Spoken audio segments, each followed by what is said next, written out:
আসসালামু আলাইকুম। আশা করি তোমরা সবাই ভালো আছো। তো আজকে আমাদের নতুন ভিডিওতে তোমাদের সবাইকে স্বাগতম। আমরা আজকে আমাদের এই ভিডিওতে আজকের ক্লাসে যে চ্যাপ্টারটা নিয়ে আলোচনা করব সেটা হচ্ছে এইচএসসি আইসিটি 3 নম্বর চ্যাপ্টার। 3 নম্বর চ্যাপ্টারের নাম হচ্ছে তোমার সংখ্যা পদ্ধতি এবং ডিজিটাল ডিভাইস। তো এখানে দুইটা পার্ট আছে, একটা হচ্ছে সংখ্যা পদ্ধতি আর একটা হচ্ছে ডিজিটাল ডিভাইস। তো এর মধ্যে আমরা সংখ্যা পদ্ধতি যে পার্টটুকু আছে, নাম্বার সিস্টেম, সেই পার্টটুকু নিয়ে আমরা আজকে আলোচনা করব এই ভিডিওতে, এবং আরেকটা ভিডিওতে আমরা ডিজিটাল ডিভাইস নিয়ে আলোচনা করব। আচ্ছা, তো সংখ্যা পদ্ধতি বলতে আসলে আমরা কি বুঝি, মানে বা সংখ্যা বলতে কি বুঝি যদি বলি, সংখ্যা, অঙ্ক, নাম্বার এগুলোর সাথে কিন্তু আমরা আগে থেকেই পরিচিত, তাই না? একেবারে ছোটবেলা থেকেই পরিচিত। অঙ্ক বলি আমরা কোনগুলাকে, মানে যেই প্রতীকগুলোর মাধ্যমে, যে চিহ্নগুলোর মাধ্যমে আমরা সংখ্যাকে প্রকাশ করতে পারি সেগুলোকে অঙ্ক বলি না? যেমন যদি আমি বলি এই যে 1, 2 অথবা 0, 4, এই সবগুলোই কিন্তু একটা অঙ্ক। হ্যাঁ, সংখ্যা কাকে বলতেছি? সংখ্যা বলতেছি যে যেই উপাদানের মাধ্যমে আমরা কোনো কিছু গণনা করতে পারি, কোনো কিছু পরিমাপ করতে পারি। যেমন ধরো দুইটা অঙ্ক মিলে একটা সংখ্যা তৈরি হতে পারে, অথবা একটা অঙ্ক আবার একটা সংখ্যা হতে পারে। যেমন একটা অঙ্কের পাশাপাশি এটা কিন্তু একটা সংখ্যা, তাই না? আবার ধরো এই যে 12, এটা হচ্ছে একটা সংখ্যা, 25 এটা হচ্ছে একটা সংখ্যা, অথবা ধরো 52 এটা হচ্ছে আরেকটা সংখ্যা। এসব কিন্তু একটা সংখ্যা। হ্যাঁ, সংখ্যা, অঙ্ক, এই জিনিসটা আমরা বুঝলাম। সংখ্যা পদ্ধতি বলতে আসলে আমাদের এখানে কি বোঝানো হচ্ছে? সংখ্যা পদ্ধতি বলতে আসলে এখানে এর মধ্যে কি কি আলোচনা নিয়ে আসা হবে সেটা একটু বলি। তো সংখ্যা পদ্ধতির একটা উদাহরণ দিলে তোমাদের কাছে এর বিষয়টা ক্লিয়ার হবে। আমি যদি বলি যে আমি এখানে কয়েকটা সংখ্যা লিখতেছি, আমি মনে করো 4টা সংখ্যা লিখতেছি। আচ্ছা, একটা লিখলাম হচ্ছে 10, আরেকটা লিখতেছি আমি 1010, আরেকটা যদি সংখ্যা আমি লিখি, মনে করো লিখলাম আমি 12, মানে 12। আরেকটা আমি যদি লিখি যে a, দেখো এখানে কিন্তু আমি 4টা সংখ্যা লিখলাম, কিন্তু আমি যদি বলি যে এখানে আমি 4টা সংখ্যা লিখলেও এই সংখ্যাগুলোর মান কিন্তু একই। উপরে যেটা লিখছি 10 10 10 12 আর a, এই সবগুলো আসলে একই জিনিস বোঝাচ্ছে, সবগুলোই 10কে বোঝাচ্ছে। এই 10, এটার মানেও কিন্তু 10ই। 1010 বাইনারিতে যদি বলি, এটা আমরা সামনে পড়বো, তাহলে এটার মানও 10। 12 মানে 12 আমরা যেটা দেখতে পাচ্ছি এখানে, যদি এটাকে অক্টালে আমরা বলি তাহলে এটার মানই কিন্তু হচ্ছে 10। আর যদি হেক্সাডেসিমালে বলি, হেক্সাডেসিমালে তোমার a এর মান হচ্ছে কত? 10। তো এই যে দেখো, একটা সংখ্যাকেই আমরা কতভাবে প্রকাশ করতে পারলাম, মানে 10কেই আমরা 4টা সংখ্যা পদ্ধতিতে 4 ভাবে প্রকাশ করলাম। তাহলে সংখ্যা পদ্ধতির তোমার মনে করো লিখার অথবা প্রকাশ করার যে, মানে সংখ্যা লিখার এবং প্রকাশ করার যে পদ্ধতিটা, এই যে অনেকগুলো পদ্ধতি দেখতে পেলাম এখানে, এটাকে আসলে আমরা এখানে সংখ্যা পদ্ধতি বলতেছি। তাহলে সংখ্যা পদ্ধতি আমরা যদি এটাকে ভাগ করতে যাই, প্রধানত আমরা এটাকে দুইটা ভাগে ভাগ করতে পারি। একটা হচ্ছে তোমার পজিশনাল সংখ্যা পদ্ধতি, আর একটা হচ্ছে নন পজিশনাল সংখ্যা পদ্ধতি। একটা হচ্ছে পজিশনাল আর একটা হচ্ছে নন পজিশনাল সংখ্যা পদ্ধতি। বা বাংলায় বললে একটা হচ্ছে স্থানিক সংখ্যা পদ্ধতি, আর একটা হচ্ছে অস্থানিক সংখ্যা পদ্ধতি। আচ্ছা, পজিশনাল, আচ্ছা সরি, আচ্ছা, তাহলে স্থানিক সংখ্যা পদ্ধতি বা পজিশনাল সংখ্যা পদ্ধতি এবং অস্থানিক সংখ্যা পদ্ধতি বা নন পজিশনাল সংখ্যা পদ্ধতি বলতে আমরা আসলে কি বুঝতেছি? পজিশনাল সংখ্যা পদ্ধতি, আমরা আসলে যে সাধারণ সংখ্যা পদ্ধতিগুলো বর্তমানে আমরা চিনি, এগুলাকেই বলতেছি মানে পজিশনাল সংখ্যা পদ্ধতি। আর নন পজিশনাল সংখ্যা পদ্ধতি বলতে কিছু সংখ্যা পদ্ধতি যেগুলো হয়তো আগে ছিল, এখন বর্তমানে আমাদের কাছে এখন আর নাই। আগে এগুলোর প্রচলন ছিল, এখন প্রচলন নাই, বা এখনো হয়তো কিছু কিছু জায়গায় প্রচলন আছে। যেমন ধরো পজিশনাল সংখ্যা পদ্ধতি, আমি যেমন যদি লিখি যে এই যে 1 1 1 1, এটার এই সংখ্যাটার মান কত? 1111, তাই না? বা 1111। দেখো এখানে যদি আমি অঙ্কের কথা বলি, এই অঙ্কটা কত? 1 1, এটাও 1, এটাও 1, এটাও 1। কিন্তু যদি মানের কথা বলি, 4টা 1 এর বা 4টা 1 এর সবগুলোর মান কিন্তু সমান না, বা সবগুলোর মান কিন্তু 1 না। দেখো এই মানটা, এই 1 এর মান কিন্তু একই হবে, তাই না? এই 1টার মান কত হবে? 10। এই 1টার মান কত হবে? তোমার 100, তাই না? এই 1টার মান কত হবে? 1000। আমরা যেটা বাংলা, মানে যেটা আমরা সাধারণত একক, দশক, শতক, অযুত বা শতক, হাজার, যেটা আমরা জানি। তাহলে এটা সবগুলো অঙ্ক একই হয়, মানে সবগুলো অঙ্ক একই, সবগুলোই 1, কিন্তু তারপরেও সবগুলোর মান কিন্তু সমান না। কেন সমান না বা সবগুলোর মান একই নয় কেন? পজিশন ভিন্ন হওয়ার কারণে। এই পজিশনে থাকার কারণে এর মান হচ্ছে 1, এই পজিশনে থাকার কারণে এর মান 10, আবার এই পজিশনে এখানে আসার কারণে এর মান হচ্ছে কত? 1000। তাহলে যেই সংখ্যা পদ্ধতিতে তোমার এই পজিশনের কারণে অথবা স্থানের কারণে অঙ্কের মানের পরিবর্তন হয়, অথবা সংখ্যার যেমন মান আছে এটা 1, এর পাশাপাশি স্থানেরও একটা মান আছে, এই একটা এই স্থানে থাকলে এটার মান আলাদা হবে, এই স্থানে থাকলে এটার মান আলাদা হবে, এই পজিশনে থাকলে এটার মান একটা হবে, এই পজিশনে থাকলে এটার মান একটা হবে। এই ধরনের সংখ্যাগুলোকে আমরা বলতেছি পজিশনাল সংখ্যা পদ্ধতি। নন পজিশনাল সংখ্যা পদ্ধতি বলতে আমরা কি বুঝতেছি? ধরো রোমান সংখ্যাতে এই যে আমি যদি এটা লিখি, এটার মান কত? 10।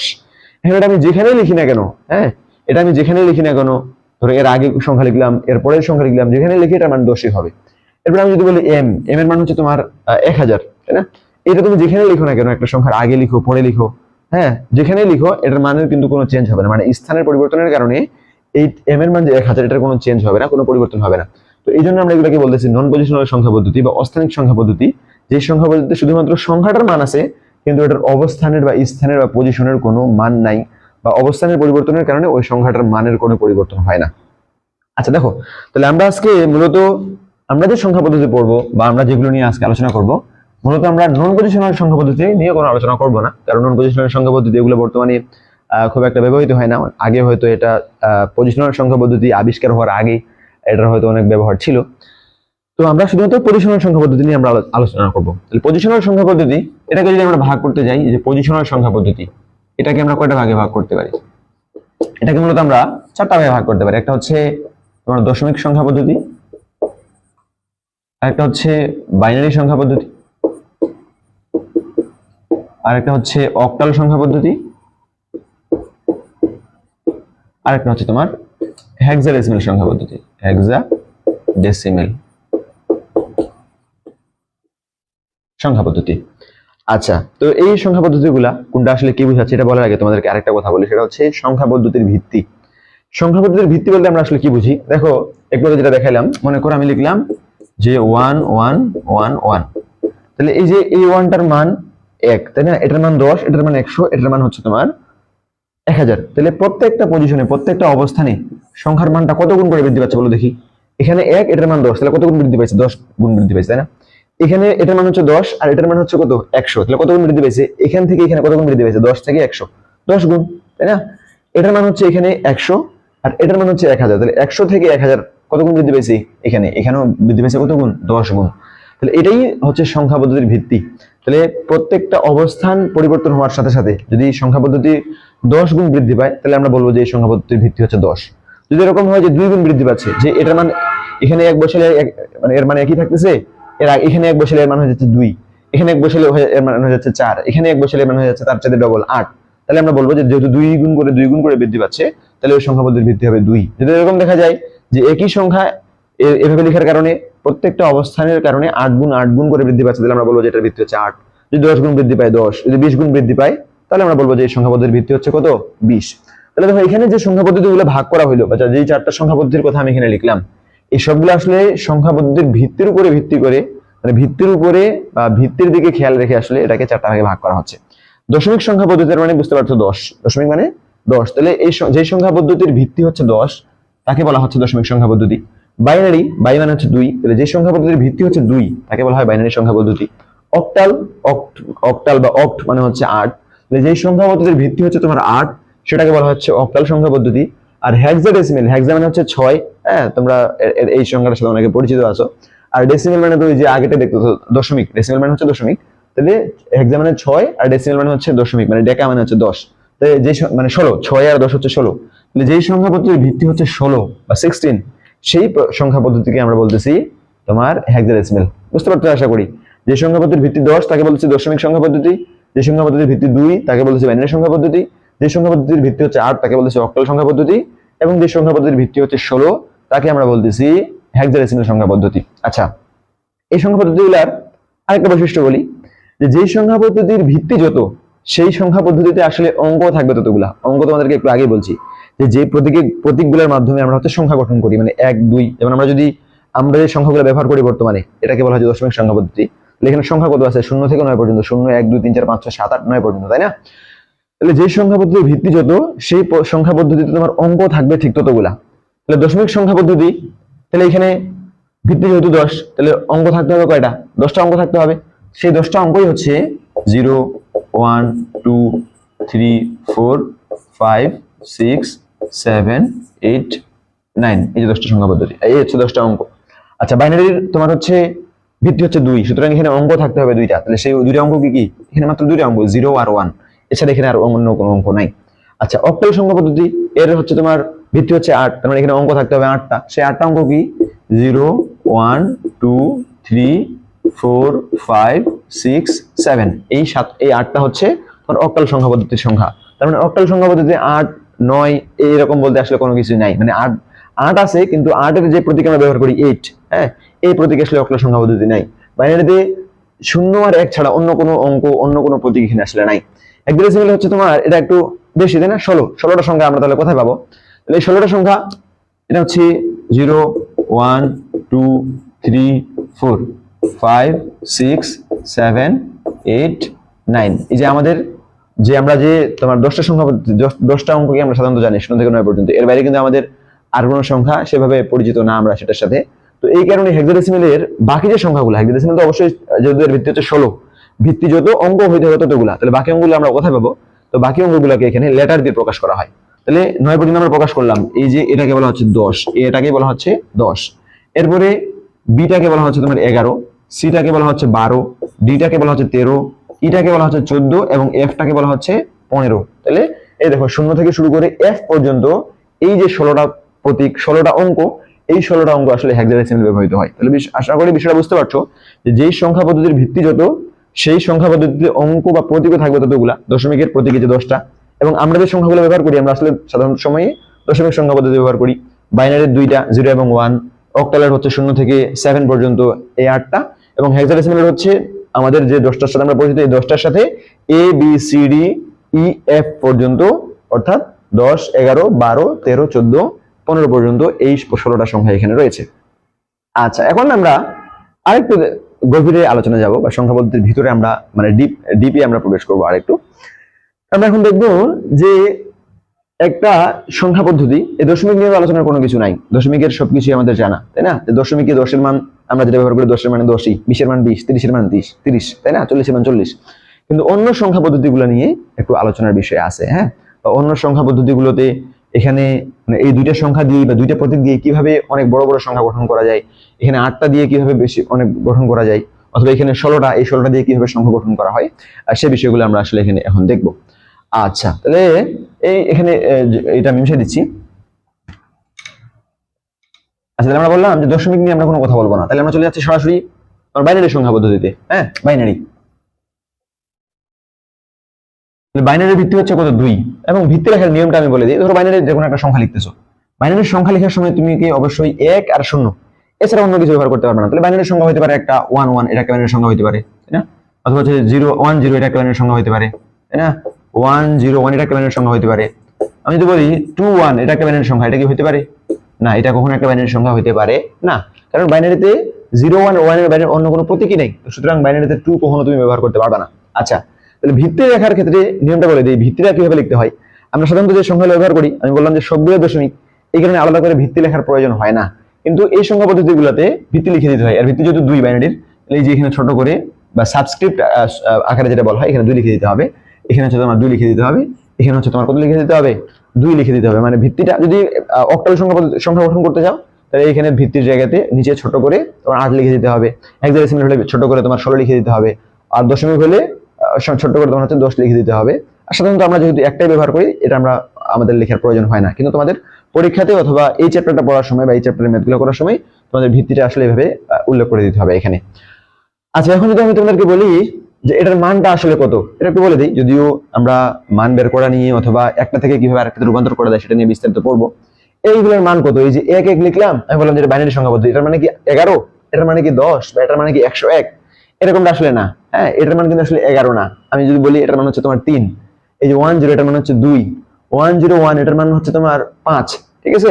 আচ্ছা, তো এই মানগুলো আমরা কিভাবে বের করতে পারি বাইনারির ক্ষেত্রে?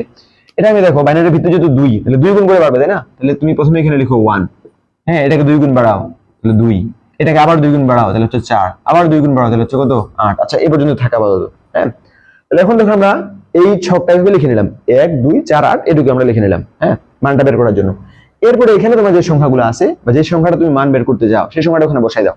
তাহলে ধরো আমি 11, এটা মানে যে 11 বলতে 11 না, যদিও 1 1, এটা আমি মান বের করতে যাচ্ছি, তাহলে আমি শেষ দিক থেকে বসাবো। তাহলে শেষে আছে 1, তার আগে আছে 1। ঠিক আছে? তাহলে এখন এটা মানটা আমি কিভাবে পাবো? এই যে যেই জায়গাগুলোতে 1 আছে, ওর উপরে যে সংখ্যাগুলো আছে সেগুলো যোগ করে দিতে হবে। তাহলে এখানে 1 আছে, এর উপরে আছে কত? 1। হ্যাঁ, তাহলে 1, আর এখানে 1 আছে, এর উপরে আছে কত? 2। তাহলে 1 আর 2 যোগ করলে কত হয়ে যাচ্ছে? 3। তার মানে এই যে 1 1 বাইনারিতে এই সংখ্যাটার মান কত? 2। আচ্ছা, 1 0, এটা যদি বলি, তাহলে দেখো সর্বশেষে বসাতে হবে 0, তার আগে আছে কত? 1। তাহলে দেখো 0 এর উপরে কত আছে? 1। এটা কিন্তু তুমি নিতে হবে না, শুধুমাত্র যেইগুলাতে তোমার যেগুলার নিচে 1 আছে বা 1 এর উপরে যে সংখ্যাগুলো আছে সেই সংখ্যাগুলোকে শুধু মান নিতে হবে। তাহলে দেখো এখানে 1 আছে, এর উপরে কত আছে 2, আর এখানে কত আছে 0, এর উপরে আছে 1, তাহলে 0 যেহেতু এর উপরে সংখ্যাটা নিতে হবে না, তাহলে শুধু 2, তাহলে এই সংখ্যাটার মান কত 2, তাহলে 1 0 এই সংখ্যাটার মান হচ্ছে কত 0, 2 যোগ 0 সমান সমান এটার মান হচ্ছে 2। আচ্ছা এই সংখ্যাটা দেখো, আশা করি এটা বুঝতে পারলে তুমি অন্য সংখ্যাগুলো মান বের করতে তোমার খুব একটা কষ্ট হবে না বা সমস্যা হবে না। এই একটা বলে দিয়ে শেষ করে দিচ্ছি এই ধরনটা 101 এটার মান আসলে কত, আমি বলি 1, আচ্ছা শেষ দিক থেকে বসাবো আমি 1, তার আগে হচ্ছে 0, তার আগে হচ্ছে 1, ঠিক আছে। এখন দেখো তাহলে আমি যদি যোগ করতে যাই, যেগুলোতে শুধু 1 আছে বা 1 এর উপরে যে সংখ্যাগুলো আছে সেগুলো যদি আমি যোগ করবো, তাহলে দেখো এখানে 1 এর উপরে, এখানে 1 আছে, 1 এর উপরে আছে 1, তাহলে 1, এখানে দেখো 0, 0 এর উপরে যা থাক না কেন এটা যোগ করবো না আমরা, আর এখানে দেখো 1 এর উপরে আছে কত 4, তাহলে 1 + 4 = কত 5। বুঝতে পারছো আশা করি, হ্যাঁ। তাহলে যেই সংখ্যাগুলোর উপরে মানে যে 1 এর উপরে যে সংখ্যাগুলো থাকবে শুধুমাত্র সেই সংখ্যাগুলোকে আমরা যদি যোগ করি, তাহলে আমরা বাইনারিতে এই সংখ্যাটার আসলে প্রকৃত মানটা কত বা দশমিকে আমরা যে সংখ্যাটা ব্যবহার করি, এই যে সংখ্যাটা আমি লিখলাম বাইনারিতে, এই সংখ্যাটার আমাদের বোঝার জন্য সেই মানটা কত আমরা পাই গেলাম যে সেই মানটা হচ্ছে 5।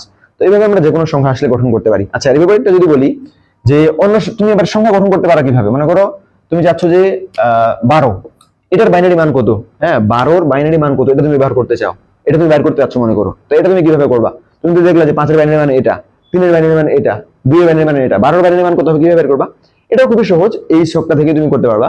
দেখো 12 আছে না, 12 চাইতে একটু ছোট, হ্যাঁ অনেক বেশি ছোট না, 12 চাইতে একটু ছোট যে সংখ্যাটা সেটা নিচে তুমি 1 বসিয়ে দিবা, তাহলে 12 চাইতে একটু ছোট হচ্ছে কত 8, এখানে তুমি বসিয়ে দিলে 1, হ্যাঁ আর কত বাকি আছে 4 বাকি আছে, তাহলে দেখো এখানে এদিকে 4 আছে কিনা, 4 তো আছে, তাহলে 4 এর নিচে 1 বসাই দাও, আর কি কিছু বাকি আছে, এখানে তুমি 8 নিছো, এখানে তুমি 4 নিছো, আর কিছু কিন্তু বাকি নেই, তাহলে বাকিগুলো তুমি 0 বসাই দাও, বাকিগুলোতে যে 0 0 বসাই দিলা, তাহলে এই যে 1 1 0 0 এখানে তুমি যদি 2 বসাই দাও, হ্যাঁ তাহলে এটাই হচ্ছে তোমার 8 এর বাইনারি মান 1 1 0 0, এটাই হচ্ছে তোমার বাইনারিতে 8 মানে সরি বাইনারিতে 12।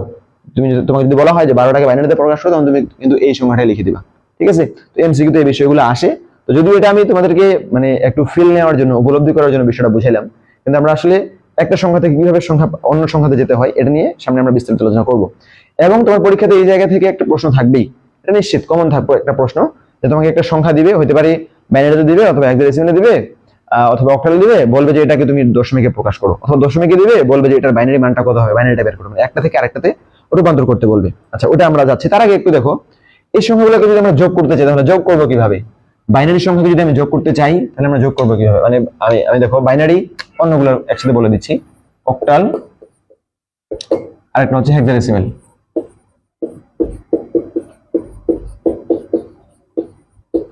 আচ্ছা এই সংখ্যাগুলো যদি যোগ করতে চাই বা বিয়োগ করতে চাই তাহলে আমরা কিভাবে করব, দশমিক তো যোগ বিয়োগ আমরা করতেই পারি তাই না, হ্যাঁ যোগ বিয়োগ তো এখন আমাদের শেখার মতো প্রয়াস নাই, কিন্তু বাইনারি যোগ বিয়োগটা শিখতে হবে, কারণ বাইনারি যোগ বিয়োগ সাধারণ দশমিক সংখ্যার যোগ বিয়োগের মতো না।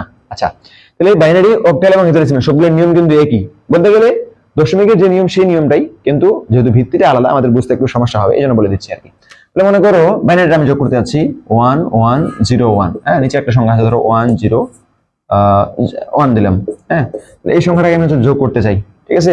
অক্টালের একটা সংখ্যাকে যোগ করতে চাই বা হেক্সাডেসিমালের একটা সংখ্যাকে যোগ করতে চাই, একই নিয়ম। দেখো আমরা দশমিকের ক্ষেত্রে কি করি, দুটো সংখ্যা যোগ করার পরে যখন তোমার 10 হয়ে যায় তারপরে আমরা হাতে নেই না, কিন্তু বাইনারির ক্ষেত্রে যখন দুটো সংখ্যা যোগ করার পরে তোমার 2 হয়ে যাবে, যেহেতু বাইনারির ভিত্তি হচ্ছে 2, ভিত্তির সাথে যখনই বেশি হয়ে যাবে 2 এর বেশি হয়ে গেলেই তোমাকে কি নিতে হবে, হাতে নিয়ে নিতে হবে।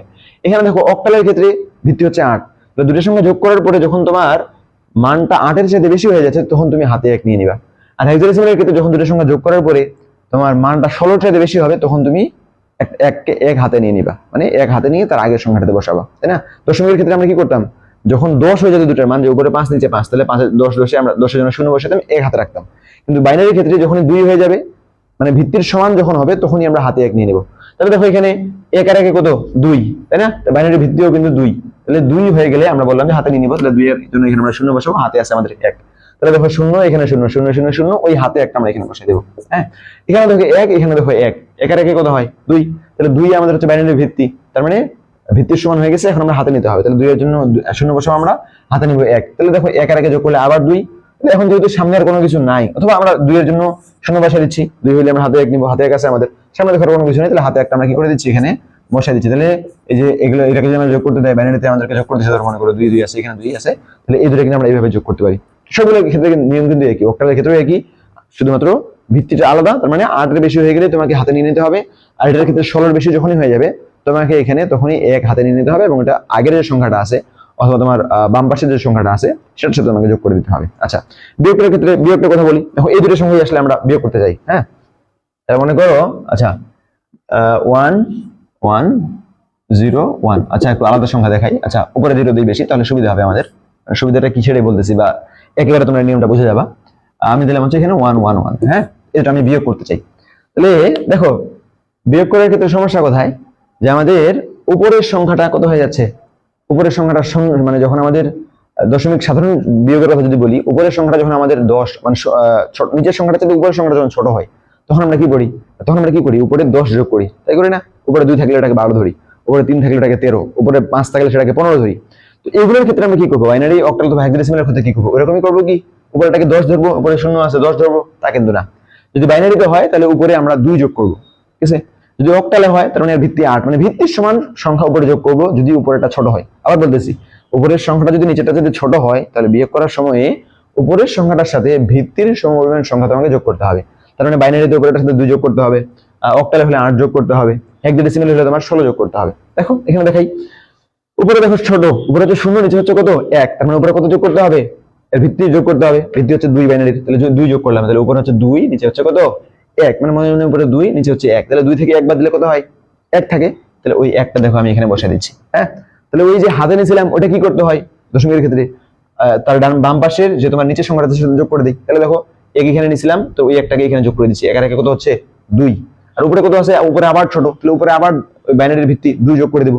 তাহলে এখন দেখো উপরেও 2, নিচেও কত 2, নিচে এই যে আগে থেকে যে 1 আসলো, 1 আর 1 2, আর উপরে 0, এখানে আমরা 2 যোগ করলাম, 2 আর 2 মানে 2 থেকে 2 বাদ দিলে 0 থাকে, তাহলে 0।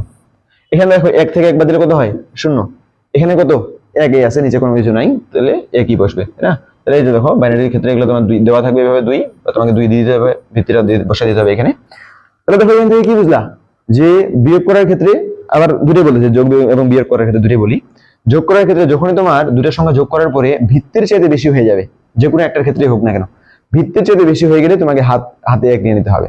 হ্যাঁ, আর বিয়োগ করার সময় যখনই উপরের সংখ্যাটা ছোট হবে, নিচের সংখ্যাটার চাইতে উপরেরটা ছোট, নিচেরটা বড়, তখন বিয়োগ করার সময় উপরের সংখ্যাটার সাথে ভিত্তির সমপরিমাণ সংখ্যা যোগ করতে হবে। অক্টালে হলে 8 যোগ করতে হবে, হেক্সাডেসিমালে 16, বাইনারিতে হলে 2, আর ডেসিমালে হলে তো আমরা উপরের সংখ্যাটার সাথে যোগ করে 2 যোগ করে দেই।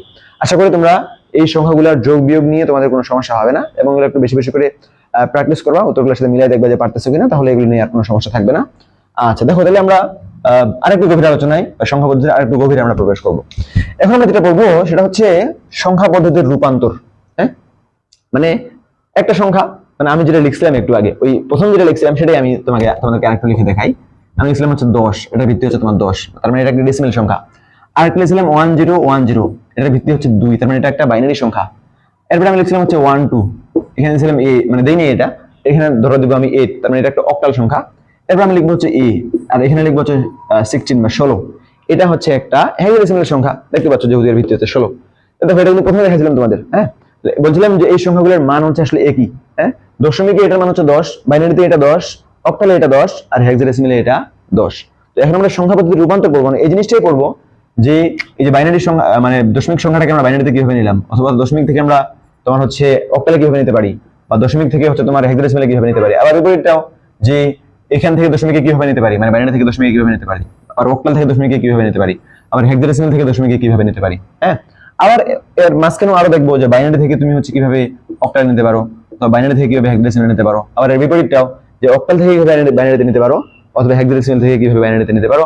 আবার এখানে মাঝখানে ধরো তোমার অক্টাল থেকে কিভাবে হেক্সাডেসিমালে। আচ্ছা, মনে হচ্ছে এটা হচ্ছে এভাবে বললে হয়তো তোমার কাছে একটু বিষয়টা গন্ডগোল বা ভেজাল যুক্ত মনে হবে, বা বিষয়টা মনে হয় একটু সংশয়পূর্ণ মনে হবে, কনফিউজিং মনে হবে। এই জন্য আমি এটা মানে একবারে ক্লিয়ার করে লিখে দিচ্ছি যে আমরা আসলে কি কি রূপান্তর পড়বো, আমরা কয়টা রূপান্তর পড়বো বা কয়টা রূপান্তর শিখবো, সেটা আমি তোমাদেরকে এখানে বলে দিচ্ছি। রূপান্তর শিখবো আমরা হচ্ছে দশমিক বা ডেসিমেল। হ্যাঁ, দশমিক যে সংখ্যাটা আছে ডেসিমেল সংখ্যা, এই ডেসিমেল থেকে অন্যগুলোকে কিভাবে রূপান্তর করা যায়, মানে ডেসিমেল থেকে বাকি তিনটা, ডেসিমেল থেকে বাইনারি কিভাবে করা যায়, ডেসিমেল থেকে হচ্ছে তোমার অক্টাল কিভাবে করা যায়, এরপরে ডেসিমেল থেকে তোমার হেক্সাডেসিমাল করার নিয়ম আসলে কি, বা হেক্সাডেসিমাল আমরা কিভাবে করবো, এই তিনটা আমরা দেখবো। তাহলে এখানে গেল তিনটা হেক্সাডেসিমাল। আচ্ছা, আর কি রূপান্তর করবো, এর বিপরীতটা পড়বো, তার মানে বাইনারি থেকে কিভাবে ডেসিমেল, অক্টাল থেকে, সেটা আমি লিখে দিচ্ছি। যেটা পড়বো সেটা হচ্ছে বাইনারি লিখলাম, বাইনারি থেকে কিভাবে তুমি ডেসিমেল করবে সেটা পড়বো, দেখবো আমরা। এরপরে অক্টাল থেকে কিভাবে ডেসিমেল করবা, অক্টাল থেকে কিভাবে ডেসিমেল করবে সেটা দেখবো। এরপরে হেক্সা থেকে বা হেক্সাডেসিমেল থেকে কিভাবে হচ্ছে ডেসিমেল করবো সেটা আমরা দেখবো। তার মানে আগেরটা রিভার্স, আগেরটা হচ্ছে আমরা ডেসিমেল থেকে বাকি নিরাতে রূপান্তর করছিলাম, আর এখানে বাকি ওই যে আর তিনটা সংখ্যা পদ্ধতি, ওই তিনটা সংখ্যা পদ্ধতি থেকে আমরা ডেসিমেলে কিভাবে নিতে পারি সেটা আমরা দেখবো। হ্যাঁ, আচ্ছা আর কি দেখবো বা আর কি রূপান্তর আমরা পড়বো এখানে? আরেকটা রূপান্তর পড়বো আমরা হচ্ছে এই যে বাইনারি থেকে কিভাবে অক্টাল অথবা হেক্সাডেসিমেলে নেওয়া যায়। তাহলে বাইনারি থেকে দুইটাতে, বাইনারি থেকে অক্টাল, আচ্ছা আরেকটা হচ্ছে তোমার বাইনারি থেকেই হেক্সাডেসিমেল,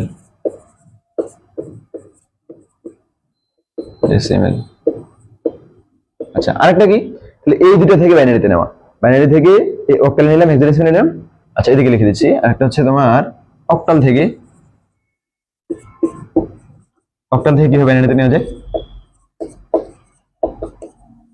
আচ্ছা আরেকটা হচ্ছে তোমার হেক্সাডেসিমেল থেকে কিভাবে তুমি বাইনারিতে নিতে পারো সেটা আমরা দেখবো। আচ্ছা আরো দুটো কনভারসেশন এখানে বাকি আছে, বা আরো দুটো বাকি আছে, সেটাও লিখে দিচ্ছি। সেটা হচ্ছে তোমার অক্টাল থেকে কিভাবে তুমি হচ্ছে হেক্সাতে নিতে পারবা বা হেক্সাডেসিমেল নিতে পারবা।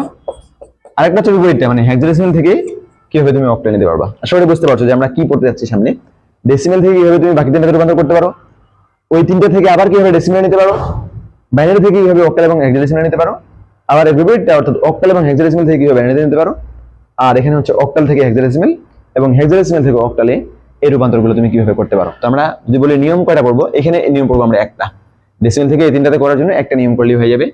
এখানে আরেকটা নিয়ম পড়বো দুইটা, এখানে একটা নিয়ম পড়বো আমরা তিনটা, এবং এখানে নতুন করে নিয়ম কোনো পড়তে হবে না, এটার বিপরীতে তারপরে যদি বলি চারটা, এবং এখানে আমরা নতুন কোনো নিয়ম পড়বো না। এই চারটা নিয়ম যদি আমরা পড়ি, এই চারটা মানে পদ্ধতি যদি আমরা পড়ি, তাহলে আমরা রূপান্তর পদ্ধতি সম্পর্কে সম্পূর্ণ জানে যাব, বা যে কোনো সংখ্যা থেকে আমাদেরকে যে কোনো সংখ্যায় পরীক্ষাতে দিক না কেন, বা পরীক্ষাতে যেটা আসবে আমি বললাম যে নিশ্চয়ই এখান থেকে একটা প্রশ্ন থাকেই, সেটা রূপান্তর করতে আমার কোনো সমস্যা হবে না। আচ্ছা দেখো প্রথমটা যদি দেখাই, ডেসিমেল থেকে তুমি বাকি সংখ্যাগুলোতে কিভাবে রূপান্তর করবা। হ্যাঁ, তো আমি খুবই ছোট্ট একটা সংখ্যা দিয়ে দেখাই, উদাহরণটা আগে দেখাই তারপর নিয়মটা বলি, এটাই আমার কাছে বেশি ভালো মনে হয়। মনে করো যে 52, এই যে একটা ডেসিমেল সংখ্যা, তাই না, একটা ডেসিমেল সংখ্যা মনে করো। এই সংখ্যাটা থেকে তুমি বাইনারিতে কিভাবে নিবা, অক্টালে কিভাবে নিবা, এবং হেক্সাডেসিমেলে কিভাবে নিবা। আমি বলি ধরো বাইনারিতে প্রথমে নিবা, তাহলে 52টাকে তুমি কি করবা, বাইনারির ভিত্তি কত 2, তাহলে 2 দিয়ে এটাকে তুমি ভাগ দিবা, 2 দিয়ে ভাগ দিলা, 2 দিয়ে ভাগ দিলে কত হয় 26 দুগুণে 52, তাহলে তুমি এখানে বসালে কত 26 দুগুণে 52, বাকি থাকতেছে কত, এই যে ভাগ করলা তুমি 2 দিয়ে 52কে ভাগ করলা 26 হইলো, এখানে কি কোনো ভাগশেষ আছে, 52 তো হয়ে গেছে শূন্য, তাহলে ভাগশেষ কোনো কিছু নাই শূন্য।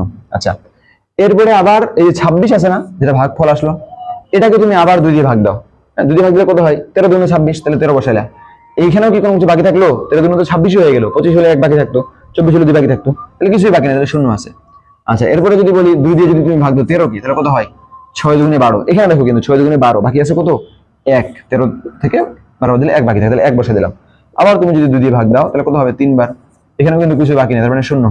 আবার যদি তুমি 2 দিয়ে ভাগ দাও এটাকে, তাহলে 2 একবার যায়, 2 1 কে 2, তাহলে আচ্ছা 2 1 কে 2, তাহলে ভাগ থাকতেছে কত 1 বাকি থাকতেছে এখানে।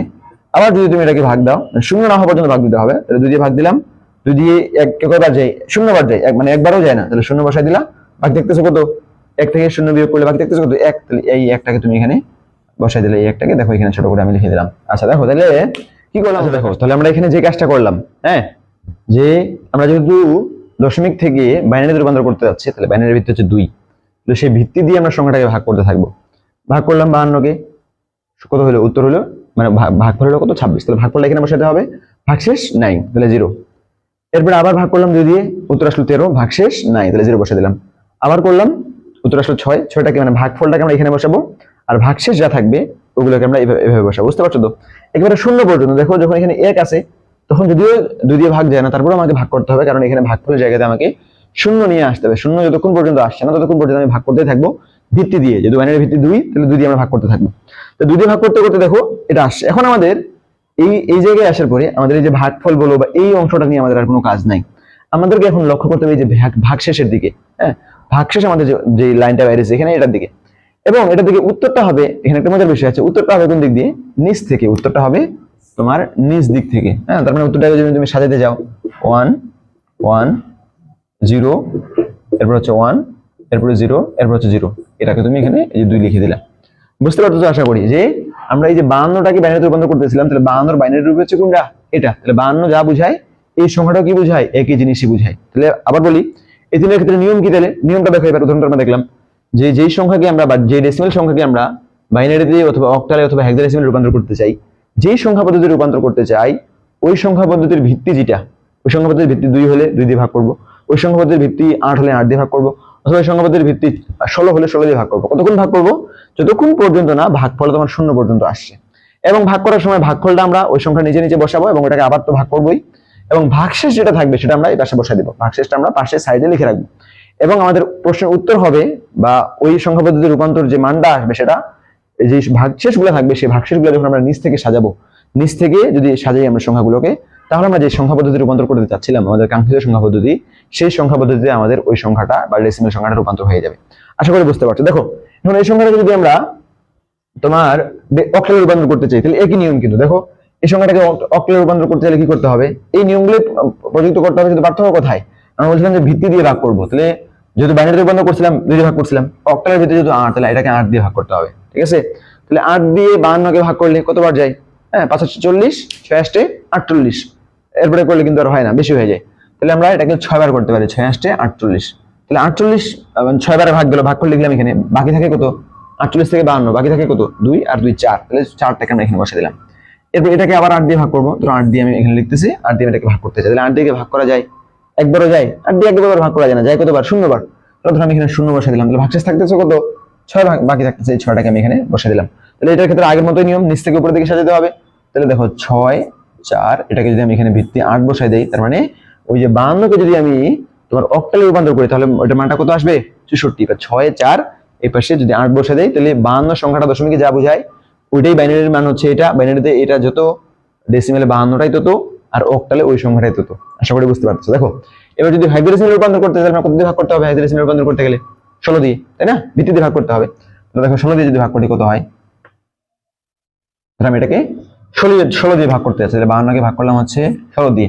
16 দিয়ে ভাগ করলে কত বাজে? 16 একে 16, 16 দুগুণে 32, হ্যাঁ 3 16 কত হয়? 48, তাই না? 3 16 48। তাহলে আমরা 3 ভাগ করতে পারি।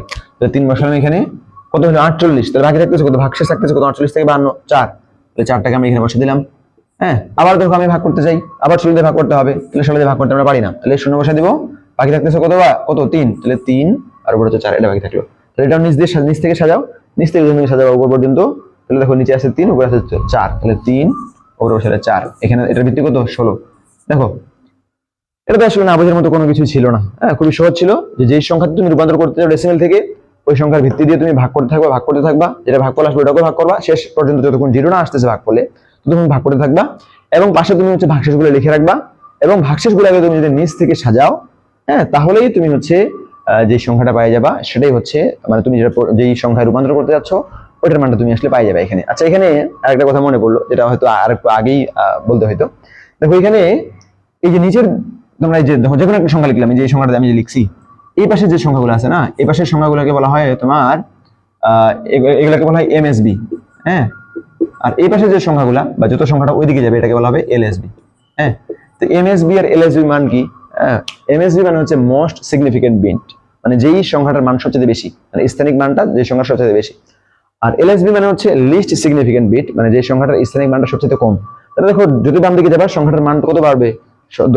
দশক থেকে শতক হবে, শতক থেকে হাজার হবে, হাজার থেকে অযুত নিযুত লক্ষ পর্যন্ত এদিকে যাবে, মিলিয়ন বিলিয়নে চলে যাবে, ট্রিলিয়নে চলে যাবে, কোয়াড্রিলিয়নে চলে যাবে, আরো বেশি যাবে। আর যত তুমি নিচের দিকে যাবা, যত তুমি ওইদিকে যাবা, যদি দশমিকের পরে আরো সংখ্যা থাকে, তাহলে যত তুমি ডান দিকে যাবা দেখবে যে ডান দিকে সংখ্যাটার স্থানিক মানটা কি হচ্ছে? আরো কমে যাচ্ছে। তাহলে এখানে দেখো আমরা নিচ থেকে সাজাচ্ছি, তার মানে নিচে যে সংখ্যাটা থাকতেছে ওই সংখ্যাটাই হচ্ছে কি? নিচে হচ্ছে তোমার এমএসবি, মানে নিচের সংখ্যাটাই হচ্ছে মানটা কি সবচেয়ে বেশি, মানে নিচের সংখ্যাটা তুমি আগে বসাবা। আর উপরের দিকে যেগুলো থাকবে সেগুলোকে আমরা কি বলবো? এলএসবি, অর্থাৎ লিস্ট সিগনিফিকেন্ট বিট, বা যে সংখ্যাটার স্থানিক মানটা হচ্ছে তোমার কম। আচ্ছা দেখো এখানে তাহলে আমরা যে কোনো সংখ্যাকে ডেসিমেল থেকে বাইনারিতে অক্টালে অথবা হেক্সাডেসিমেলে রূপান্তর করতে পারবো। ঠিক আছে? আচ্ছা, এখন দেখো আমরা এখানে যে উদাহরণটা দেখলাম, এটা কিন্তু আমরা দেখছি মানে তিনটার ক্ষেত্রে উদাহরণ দেখছি আমরা হচ্ছে একটা পূর্ণ সংখ্যার ক্ষেত্রে। যদি দশমিকের ক্ষেত্রে হয় তাহলে কি এই নিয়ম প্রযুক্ত হবে? না, দশমিকের ক্ষেত্রে নিয়মটা কিন্তু একটু ভিন্ন। ধরো আমরা একটা দশমিক সংখ্যাকে রূপান্তর করতে চাচ্ছি, ধরো এই সংখ্যাটা দিলাম আমি 0.52, এটাকে আমি হচ্ছে বাইনারিতে রূপান্তর করতে চাই, অক্টালে অথবা হেক্সাডেসিমেলে রূপান্তর করতে চাই, এটা একটা দশমিক সংখ্যা। হ্যাঁ, আচ্ছা, দশমিকে রূপান্তর করার ক্ষেত্রে নিয়মটা পুরোপুরি বিপরীত। আমি বলি পুরোপুরি বিপরীত কেন? কারণ আমরা আগে কি করতাম, ওই সংখ্যা ভিত্তি দিয়ে যে সংখ্যা রূপান্তর করতে চাই সেটা ভিত্তি দিয়ে আমরা ভাগ করতাম। এবারে করতে হবে কি, গুণ করতে হবে। ধরো আমি বাইনারিতে রূপান্তর করতে চাই এই ডেসিমেল সংখ্যাটাকে, তাহলে আমি 2 দিয়ে গুণ করব। হ্যাঁ, 2 দিয়ে গুণ করলে কত হয়, 52 দিয়ে গুণে তখন কত হবে, 104। ঠিক আছে, আচ্ছা তাহলে দেখো কয়টা সংখ্যার আগে দশমিক ছিল, 2টার আগে, তাহলে এখানে 2টার আগে তুমি দশমিকটা বসিয়ে দিলে। হ্যাঁ, এরপরে যে সংখ্যা আছে, এই যে সংখ্যার পরে দশমিক বসালে ওটা বাদ দিয়ে দিবা, দশমিকের পরে যেটা থাকতে, যত ধরো আমি যে এই একটাকে একটু পাশে দিকে সরাই লিখতেছি, এখানে এটাকে লিখলাম। হ্যাঁ, এখন দশমিক গুণ করা আছে শুধু 0.04, এটাকে আবার তুমি গুণ করবা, 2 দিয়ে গুণ করবা, আবার মানে এইভাবে গুণ করতেই থাকবা। তো আবার তুমি গুণ করলা, কত আসবে তাহলে 0.8। দেখো এদিকে কিন্তু কোনো সংখ্যা আসলো না, তার মানে এখানে তুমি 0 বসিয়ে দিতে পারো। হ্যাঁ, এটাকে আবার তুমি যদি 2 দিয়ে গুণ করো, কত আসবে তাহলে, এখন আসবে তোমার হচ্ছে 2 দিয়ে গুণ করলে 16। ঠিক আছে, যেহেতু দুটো সংখ্যার আগে দশমিক ছিল, তো 0.16, এদিকে কিন্তু কিছু আসছে না, শূন্যই আসতেছে, শূন্যই আসতেছে। ঠিক আছে, আচ্ছা দেখো তাহলে এইভাবে তুমি 2 দিয়ে গুণ করবা। যদি অক্টালে রূপান্তর করতে চাও 8 দিয়ে গুণ করবা, হেক্সাডেসিমাল হলো 16 দিয়ে গুণ করবা। এই গুণ করবা কতক্ষণ, ভাগের নিয়ম যেমন ছিল 0 না হওয়া পর্যন্ত, গুণ করার ক্ষেত্রে নিয়ম হচ্ছে তুমি 3 বা 4 বার গুণ করবা। যদি দশমিকের পরে আমরা 3 বা 4 সংখ্যার পরে আর লিখি না, যদি অনেক সংখ্যা থাকে, অনেক সময় অনেক বেশি সংখ্যা আসে দশমিকের পরে, আমরা তো এগুলো লিখি না, 3 বা 4টা লিখি। তাহলে তুমি দশমিকের পরে 3 বার ভাগ করবা, 4 বার ভাগ করবা, মানে 3 বার বা 4 বার গুণ করবা, এরপরে যে সংখ্যাগুলো থাকবে ওটা তুমি লিখে ফেলবা। দেখো তাহলে আমি বললাম নিয়মটা এর ক্ষেত্রে সম্পূর্ণ বিপরীত, ভাগের জায়গায় আমরা গুণ করলাম, এই সংখ্যাগুলো যখন আমরা লিখবো এই ক্ষেত্রে নিয়মটা বিপরীত। আগে লিখতে হবে আদর্শের ক্ষেত্রে উপর থেকে কি করতে হবে, এই নিচের দিকে নিয়ে আসতে হবে। তাহলে এটাকে তুমি যে বাইনারি রূপান্তর করতে হবে, উপরে আছে 1, তারপরে যেটা হবে 1 0 0, দশমিক ছিল 0.100, বুঝতে পারতেছো কিনা? যদি এটা অক্টালে রূপান্তর করতে চাই না, এই 2 এর জায়গায় শুধু 8 হতো, বাকি সব নিয়মটা একই রকম। যদি তুমি হেক্সাডেসিমাল রূপান্তর করতে চাই না, তাহলে এখানে 2 এর জায়গায় শুধু 16 হতো, বাকি নিয়মটা একই রকম। তোমরা এগুলো ট্রাই করে দেখবা, তখন দেখি বাকি কাজগুলো দেওয়া আছে সেগুলো তুমি করতে পারবে। আচ্ছা দেখো এবার তাহলে আমরা দেখব বিপরীতটা। হ্যাঁ, এখন আমাদের এই টুকু যদি বুঝে নেবো, সামনের ভিডিওটা আমাদের সহজ হবে। আচ্ছা দেখো এরপরে তাহলে এটা আমি আর এভাবে লিখতেছি আলাদা করে, শুধু এর জন্যটা বলে দিচ্ছি যে বাইনারি থেকে সবগুলো হচ্ছে দেখি, বাইনারি থেকে রূপান্তর করতে তুমি এটাতে ডেসিমেলে, অক্টাল থেকে ডেসিমেলে, হেক্সাডেসিমাল থেকে ডেসিমেলে। ঠিক আছে, আচ্ছা এটা আগে একটা উদাহরণ দেখাই। মনে করো এই যে 1 0 1 1, এই সংখ্যাটাকে তুমি হচ্ছে, এটা হচ্ছে বাইনারি সংখ্যা, এটাকে তুমি হচ্ছে ডেসিমেলে রূপান্তর করতে চাও, সেটার ক্ষেত্রে আচ্ছা দশমিক সহ দেখাই। তাহলে একবারে দুইটা নিয়মই তোমার ক্লিয়ার হয়ে যাবে, দুটো নিয়ম একই রকম। এর পয়েন্ট আছে ধরো 1 1 0, এটা এটাকে তুমি রূপান্তর করা, মানে ডেসিমেলে রূপান্তর করতে যাবা অন্য যে কোনো পদ্ধতি থেকে, অন্য যে কোনো তোমার সংখ্যা পদ্ধতি থেকে, সেটা বাইনারি অক্টাল হেক্সাডেসিমাল যেটাই হোক না কেন, তোমার কি করতে হবে, এই যে দশমিকটাকে খেয়াল করতে হবে। দশমিকটাকে বলা হয় রেডিক্স পয়েন্ট। হ্যাঁ, দশমিকের আমরা একটা দশমিক বলি, কিন্তু সব ক্ষেত্রে সবগুলো সংখ্যা পদ্ধতি এটাকে বলা হয় কি, রেডিক্স পয়েন্ট, রেডিক্স বিন্দু আমরা বলি থাকি। এই দশমিকটা একটু তুমি খেয়াল করো, দশমিক খেয়াল করার পরে এই যে সংখ্যাগুলো আছে, যতগুলো সংখ্যা আছে সবগুলোকে তুমি 2 দিয়ে গুণ দিবা। মানে আমি এটাকে গুণ দিলাম 2 দিয়ে, মানে ভিত্তি দিয়ে গুণ দিবা, যদি এটা বাইনারি দিয়ে 2 দিয়ে গুণ দিচ্ছি, এটাকে তুমি গুণ দিবা 2 দিয়ে, এটাকে গুণ দিবা 2 দিয়ে, এটাকে গুণ দিবা 2 দিয়ে, এদিকে গুলো গুণ দিবা 2 দিয়ে, এটাকে গুণ দিবা 2 দিয়ে, এটাকে গুণ দিবা 2 দিয়ে। ঠিক আছে, তাহলে দেখো সংখ্যাগুলো যদি আমি লিখি, যোগ করে লিখবো, সংখ্যাগুলোকে যোগ করবো, যদি উপরে যোগ করবো, তাহলে 1 ইনটু এই যে পাশে লিখতেছি 2। ঠিক আছে, দিলাম রাইট, যোগ 0 ইনটু 2, 0 এর সাথে যাই গুণ করো না কেন, আচ্ছা এটা লিখতেছি, তারপর 0 ইনটু 2, এরপর হচ্ছে 1 ইনটু যোগ 1 ইনটু 2 যোগ 1 ইনটু 2। ঠিক আছে, এরপরে তোমার তো দশমিকটা আছে। হ্যাঁ, দশমিক পরে ওগুলো লিখো 1 ইনটু 2, হ্যাঁ, প্লাস 0, সরি 1 ই আছে, 1 ইনটু 2 প্লাস 0 ইনটু 2। আচ্ছা পরে দিলাম সবগুলোর সাথে তুমি 2 দিন, মানে সবগুলোর সাথে তুমি 2 গুণ করছো, প্রত্যেকটা সংখ্যার সাথে ওর ভিত্তি তুমি গুণ দিয়ে দিছো। ভিত্তি গুণ দেওয়ার পরে এখন যে কাজটা করতে, মানে ভিত্তি গুণ দেওয়ার পরে তুমি যোগ দিয়ে দিছো, এখন যে কাজটা করতে হবে, ওই দশমিকটাকে তুমি খেয়াল করো, দশমিকে তুমি এখন বাম দিকে আসবে, দশমিক দিয়ে তুমি বাম দিকে আসবে, বাম দিকে আসার সময় এই যে 2গুলো তুমি লিখছিলাম, 2গুলো গুণ দিয়েছিলাম, সবগুলো তুমি 0 1 2 3 যেভাবে পাওয়ার বসাতে যাবে, এভাবে পাওয়ার বসাতে যাবে, এটাকে ইনডেক্সিং পাওয়ার বসানো বলে।